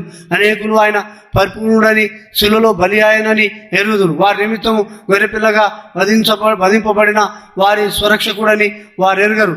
కనుకనే ఆయన జీవము మన వలన బలియాగము వలన వారేమీ లాభం పొందరు. వారు చీకట్లోను పాపములోను అవమానములలోనే ఎదురు. వారికి సమాధానం ఉండదు. వారు ఆయనను గొర్రెపిల్లగా ఎరగరు కనుక వారి జీవితములు ఓడిపోవునవై కానీ ఉండును. వారు అనేక కూటములకు హాజరు కావచ్చును, అనేక అద్భుతములను చూడవచ్చును. అయినను వారు సమాధానం, సంతోషం, నిరీక్షణ, జీవం లేని వారుగానే ఉందురు. అదే గొర్రెపిల్ల 7 కన్నులను 7 కొమ్ములను కలిగి ఉంట చూస్తున్నాం. ఈ 7 కన్నులు దేవత్వం యొక్క సంపూర్ణత శరీరంగా క్రీస్తునందు నివసించుటకు గుర్తు. కొలస్సీ 2:9-10 బైబిల్లో 7 అను సంఖ్య సంపూర్ణతకు లేక పరిపూర్ణతకు గుర్తు. ఎఫెసీ 3:18-19 ప్రకారం దేవుని సంపూర్ణత యందు పూర్ణులగునట్లుగా జ్ఞానమును మించిన క్రీస్తు ప్రేమను తెలుసుకున్నటకును తన తగిన శక్తి గలవారు అవునట్లు ప్రభు మనము దేవుని సంపూర్ణతో నింపబడవాలని కోరుచున్నాడు. కానీ ఆయన దేవుని గొర్రెపిల్లగా ఎరగని వారు ఆయనకున్న నాకు బదులుగా మరణించని నా స్థానము ఆయన తీసుకొనని నా తీర్పును ఆయన భరించి నా కొరకు ఆయన శ్రమ పొందను అని విశ్వాసంతో చెప్పలేరు. దేవుని సంపూర్ణతలో భాగము నొందుటకు అట్టి విశ్వాసమే మనలను యోగ్యులుగా చేయను. 7 కొమ్ములు ఆయన శాశ్వతమైన రాజ్యమునకు గుర్తు. ఆయన యొద్దకు మొదటిసారిగా మనం వచ్చి ఆయనను అంగీకరించినప్పుడు ఆయనను మనకు బదులుగా మరణించిన గొర్రెపిల్ల వలె చూసి మనం ఆత్మీయంగా ఎదుగు కొలది ఆయన మన సృష్టికర్త అని, రాజుల రాజు అని, ప్రభుల ప్రభు అని మనకు ప్రత్యక్షపరచబడును. రెండవ పర్యాయం ఆయన ప్రత్యక్షమగినప్పుడు రాజుల రాజుగా ప్రభుగా ప్రత్యక్షము. ఇప్పుడు దావీదు ఆయన రక్షకు సుఖము అని చెప్పుచున్నాడు. సదాకాలము ఆయనతో కూడా రాజుగా ఉండవలని దేవుడు కోరుచున్నాడని దావీదు అర్థం చేసుకున్నాడు. సదాకాలము మనం కూడా ఆయన యొక్క రాజులముగా యాజకులముగా ఉండవలని దేవుడు కోరుచున్నాడు. ప్రకటన 1:6, 5, 9, 10 ఈ మాటలు అపొస్తలుల కొరకును దేవుని సేవకులకే నని తలంచకము. యేసుక్రీస్తు ప్రభు రక్తం చేత విమోచింపబడిన ప్రతి నాలుక, ప్రతి భాష, ప్రతి జనాంగం చేత ఈ పాట పాడబడేను. ఎందుకనగా మనల్ని ఆయన ఆసక్తిగా సొత్తుగా చేసుకున్నట్టుకు ఆయనకున్న సమస్తం దారిపోతుంది. నిమిత్తం ప్రత్యక్షత విశ్వాసము అవసరం. దావీదునకున్న జీవం గల విశ్వాసం మనకు అవసరం. దావీదు సౌలు కంటే మంచి రాజుగా మాత్రమే కాక సదాకాలం పరలోకపు రాజుగా ఉండవాలని దేవుడు కోరని గుర్తించను. దావీదు విషయంలో పౌలు విషయంలో అది వాస్తవం కావచ్చును. మేమెంతో బలహీనులము, బుద్ధిహీనము అని మీరు అనుకొనవచ్చును. మానవుల ఎదుట మనమెంత బలహీనమైనను బుద్ధిహీనమైనను కావచ్చును. కానీ మన యేసుక్రీస్తు ప్రభు దృష్టి అందు మనమెంతో ప్రశస్తమైన వారం. ఆయనకు మనము గొప్ప వెలగల ముత్యం వంటి వారం. అందువల్లనే లూకా 12:32 ఆయన మనకు రాజ్యం ఇచ్చే నన్నుచున్నాడు. దేవుడిచ్చినది ఎల్లప్పుడూ ఉండును. యేసుక్రీస్తు ప్రభు ప్రశస్త రక్తం ద్వారా దావీదు నిజమైన రక్షణ నువ్వు పొందాను గనుక పరలోకపు రాజుగా కనిపించుతున్నాడు. ఆయన రక్తం చేత కడుగబడిన ఎడల పరలోకపు రాజులుగా నూనెటకు యోగ్యత కలిగిన వారైందురు. ఈ రీతిగా యేసుక్రీస్తు ప్రభును 7 కొమ్ములు గలవానిగా చూస్తున్నాం. మరియు మనకు కూడా ఒక కొమ్ము ఇవ్వబడినది. ఆయనను మనం రాజుల రాజుగా ప్రభువుగా నెరగవలను. ఈ భూమి యందు ఇప్పుడు మనము ఆయన శిరసత్వము క్రింద, ప్రభుత్వం క్రింద, రాజరికం క్రిందకు ఎడతేక తెచ్చుకున్నటకు ద్వారా ఉన్నత స్థానమునకు యోగ్యులమగినట్లు సిద్ధపరచబడును. అప్పుడు నీవు ధైర్యంగా ఈ సహపాఠి విశ్వాసులతో కలిసి ఒక దినంలో నా ప్రభు ఆకాశం ముందు ప్రత్యక్షమైనప్పుడు నేను నిరంతరం నాకు పరలోకపు రాజునగుదును. పరలోకపు శరీరంతో ఆయన నన్ను పరలోకము నాకు కూడా తీసుకొని పోను. ఆ దినంలో ఆయన రాజ్యంలో నన్ను పరలోకపు రాజుగా చేయి. ఇప్పుడు నేను ఈ లోకంలో ఆయన రాజరికం కింద ఉండకూర్చున్నా. ఆయన నా రక్షణ అని చెప్పగలవు. ఎంత గొప్ప రక్షణ! మురికి పేలిక వంటి, ఎండిన ఆకు వంటి, వాడిపోయిన పువ్వు వంటి మానవుడు పరలోకపు రాజుగా చేయబడు. ఈ ఉద్దేశం నిమిత్తం క్రీస్తు తన సమస్తమును ధారపోషను. ఆయన తన మహిమను విడిచిపెట్టెను. తన సింహాసనం పరలోకపు రాజ్యమును విడిచిపెట్టి దిగి వచ్చాను. మనవులను ధనవంతులుగా చేయుటకు, రాజులుగా బలమైన రాజులుగా ఆయనతో కూడా సదాకాలం ఏలుటకు, ఆయన జత పని వారంగా నుండుటకు ఆయన దరిద్రుడాయను. దావీదుకు కలిగిన అనుభవము మనము కలిగి ఉన్నప్పుడే ఇది మనకు సంభవించును. ఆయన నా శైలం, నిజమైన జీవము గల కదిలింపబడని పునాది ఆయనే. ఆయన నా కోట, ఆయనలో నేను సురక్షితంగా నున్నాను. శత్రువు నుండి వచ్చు ప్రతి విధమైన ఎదిరింపు, అపాయముల నుండి సంపూర్ణంగా సంరక్షింపబడి ఉన్నాను. ఆయన నన్ను రక్షించువాడు. ఆయన నా పాపపు స్వభావం నుండి విడిపించి నూతన స్వభావం ఇచ్చును. ఆయనే నా దేవుడు, నా సొంత దేవుడు.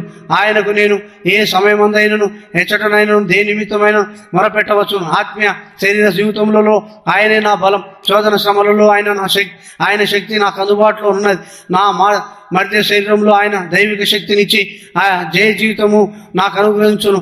ఆయన నాకేయడం సాతాను నుండి వచ్చు అగ్ని బాణములను, అపనమ్మిక, భయమనేది బాణములను ఎదిరించుటకు సహాయపడు విశ్వాసమును నా డాలు. ఇప్పుడు నేను ఆయనను నా రక్షణ శ్రమంగా చూచున్నాను. పరలోక రాజ్యంలో సదాకాలం నేను రాజుగా నుండేవల్లని ఆయన నాకు కోరుచున్నాడు. ఈ లోక శ్రమలే పరలోక రాజ్యంలో రాజుగా నుండుటకు సిద్ధపరచును. లేని ఎడల సరైన తర్ఫీదు లేకుండా అట్టి ఉన్నత స్థానము నెట్లు ఆక్రమించుకొనగలము.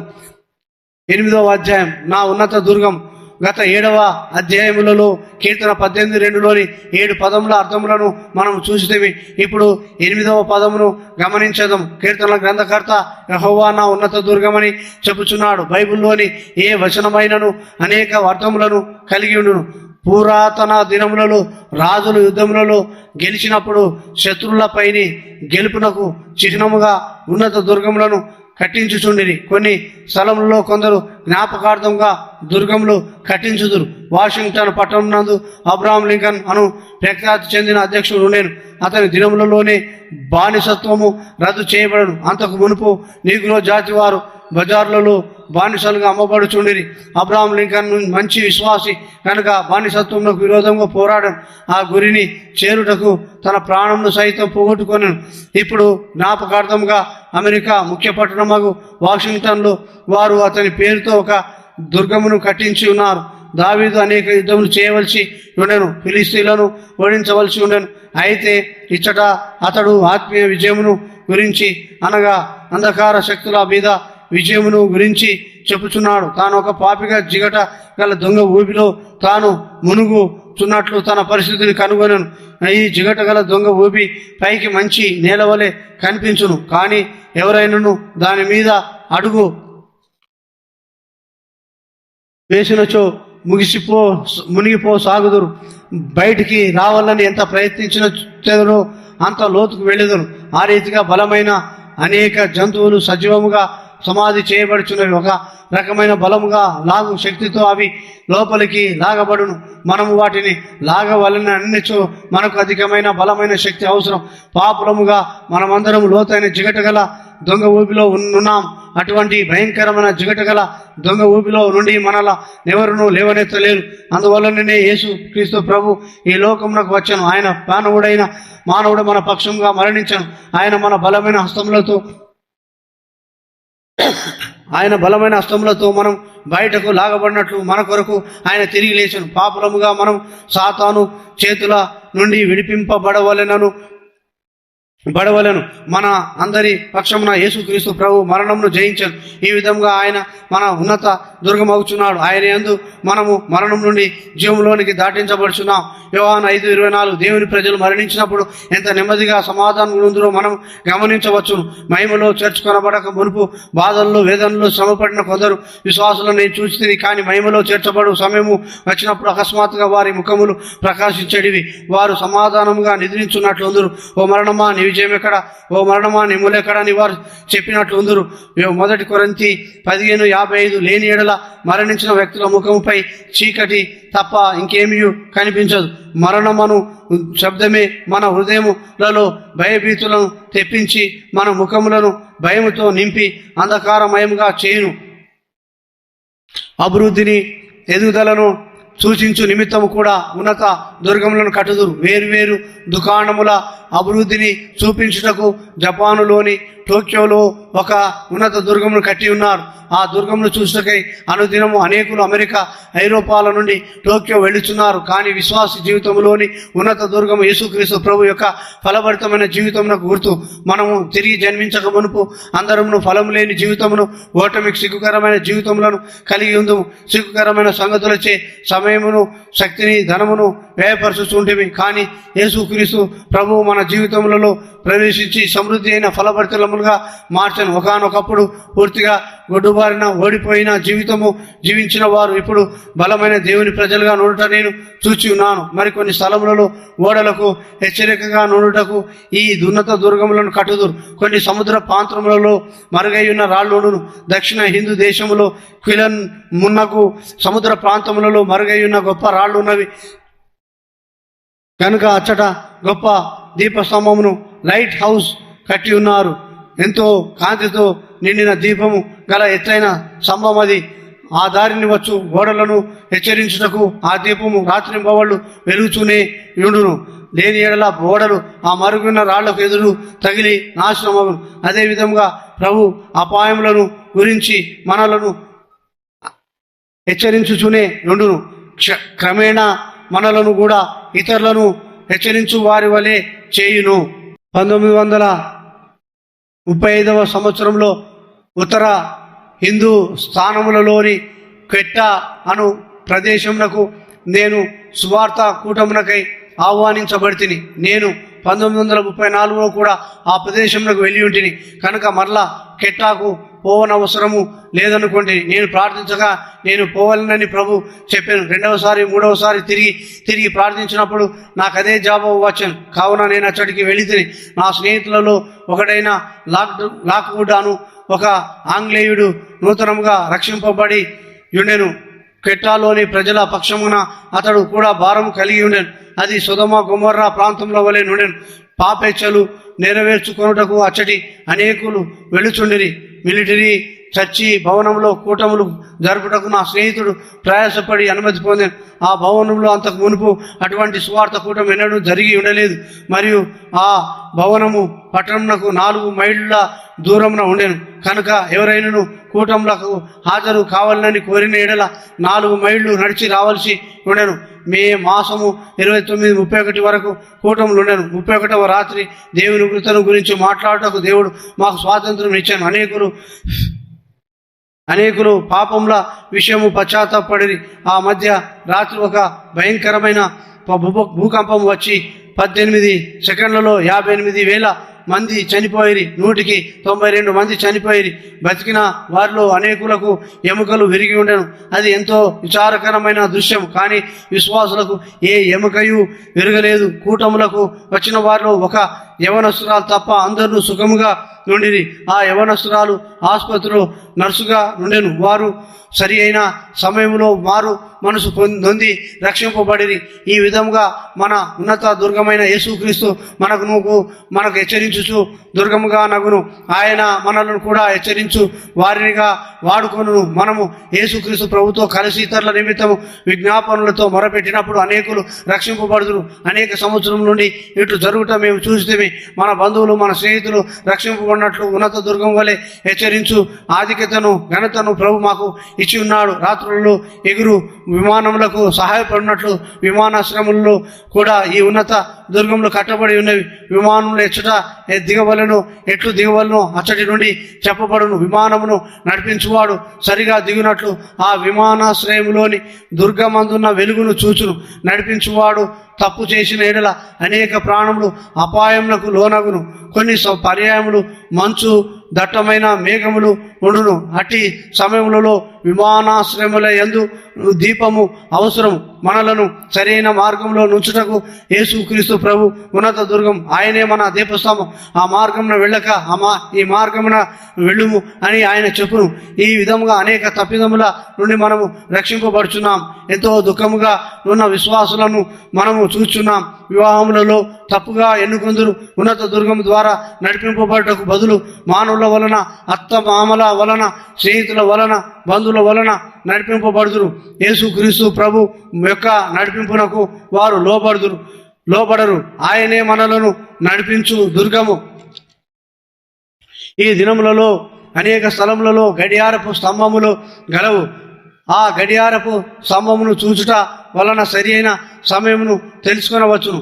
లండను పట్టణంలోని వెస్ట్ మినిస్టరు అబ్బి అను స్థలమునందు ఒక గొప్ప దుర్గము గలదు. అచ్చట పురాతనమైన పెద్ద గడియారం గలదు. ప్రజలు సమయమునకు వచ్చినట్లు అది సహాయపడును. వారు సమయమును చాలా దూరము నుండి కూడా చూడగలరు. వారి సమయము వ్యర్థము కాదు. మన ప్రభు చేత మనం కూడా అదే విధంగా తిరిగి హెచ్చరింపబడుచున్నాం. మొదటిగా మన కాలగతులు ఆయన వశము. మన సమయమును మనము వ్యర్థపరచకూడదు. అనేక మంది విశ్వాసులు తమ సమయమును వ్యర్థపరుచుతున్నారన్న సంగతి బహు విచారకరమైనది.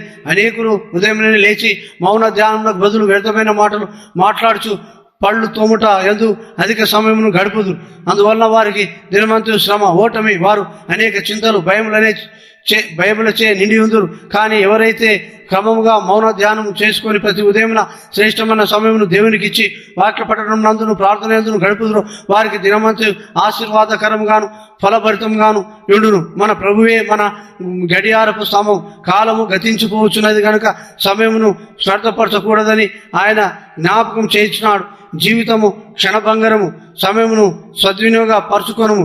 దానిని వ్యర్థమైన మాటలతో అవివేకపు పనులతో వ్యర్థపరచకము. నీ సమయమును దేవుని మహిమార్థమై ఇతరుల మేలు కొరకై ఉపయోగించుకొనుము. ఆయన ఆశ్చర్యకరమైన ఉన్నత దుర్గం.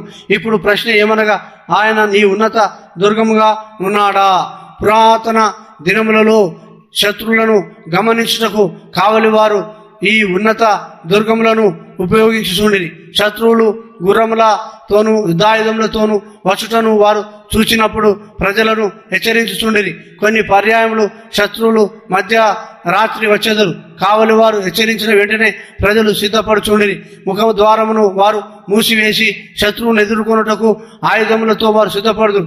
ఈ విధంగా వారు అనేక పర్యాయములు రక్షింపబడిరి. ప్రభువే మనలను కాయునట్టి ఉన్నత దుర్గం. సాతాను మనలను ఎదుర్కొనక ముందు ఇప్పుడే జాగ్రత్త పడు, లేని ఏడల శోధనలో పడిపోయేదవని ఆయన ముందుగానే మనలను హెచ్చరించును. అశోక స్తంభముల వంటి మరికొన్ని దుర్గముల ముందు భాగమున కొన్ని సిద్ధాంతములను నీతి నియమములను రాసి ఉంచుదు. ఆ దారిన పోవు ప్రజలు వాటిని చదవవచ్చును. ఆయన సంపూర్ణ ఉద్దేశంలోనికి మనం వచ్చినట్లు పరిశుద్ధ జీవం కలిగిన ఉన్నత దుర్గం మన ప్రభువే. మరికొన్ని స్థలములలో గెలవబడిన సామాగ్రిని గెలిచిన శుద్ధాయుధములను భద్రపరచుటకు ఉన్నత దుర్గములను వాడుదురు. శత్రువు ఉపయోగించిన ఆయుధములు ఎట్టివో జ్ఞాపకం చేయుటకు వారు పొందిన విజయమునకది గుర్తు. శత్రువును ఓడించవలనన్నచో శత్రువులు ఎటువంటి ఆయుధములు కలిగి ఉన్నారో వారు తెలుసుకున్న వాళ్ళను. సాతాను ఉపయోగించే యుద్ధ సాధనములు యేసుక్రీస్తు ప్రభు ఒక్కడే ఎరుగును. సాతాను ఏ విధంగా ఎదిరించినను గుర్తించు. సింహముల వలెనైనను, క్రూర తోడేలు వలెనైనను, వెలుగు దూత వలెనైనను, వరద వలె వచ్చినను దాని నోడించి విధానమును మన ప్రభు ఎరుగును.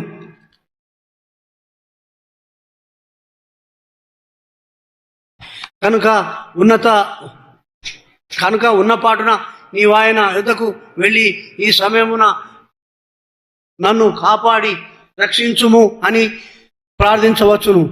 ఆయనను నా ఉన్నత దుర్గంగా కలిగి ఉండుట వలన నాకెంతో ప్రయోజనము, నిండు ఆశీర్వాదములున్నవని నీవు చెప్పగలవు. ముగింపుగా కీర్తన 18:2లోని ఈ 8 పదములు నీ హృదయములో లోతుగా చెక్కబడునుగాక. ప్రభువా, ఈ మాటలను నా అనుదిన అనుభవముగా నుండనేము అని ఎడతెగక ప్రార్థించుచూ నుండు. ఆయన మన శైలము, మన పునాదిగా కావాలననేచో మన పాపములు క్షమించబడవలనని గుర్తుంచుకొనుము. ఇదే ప్రారంభము. మన పాపములు క్షమించబడని ఎడల ప్రభువు మనకు సహాయపడలేడు, ఆయన మనకు బోధించలేడు. నీవు నిజముగా నా పాపములు క్షమించబడి పాతిపెట్టబడి మర్చిపోబడినవి, పడమటికి తూర్పు ఎంత దూరమో అంత దూరము పరచబడినవి అని, అవి నల్లని దట్టమైన మేఘంల వలె తొలగిపోయినవి అని చెప్పగలవా? లేని ఏళ్ళ ఇప్పుడే నీవాయన పాదముల చెంతకు వచ్చి నిజమైన పశ్చాత్తాప హృదయముతో నీ పాపం నిమిత్తము చింతించి సామాన్యమైన మాటలతో, ప్రభువా, నీవు నా కొరకై మరణించినందులకు వందనములు, నా కొరకు నీ జీవితం ఇచ్చినందులకు వందనములు, అపవిత్రమైన స్థితి నుండి నన్ను కడిగినందులకై వందనములు అని చెప్పుము. అట్టి సామాన్యమైన ప్రార్థన, సామాన్య విశ్వాసం ద్వారా నీ అనుభవము ఆరంభమగును.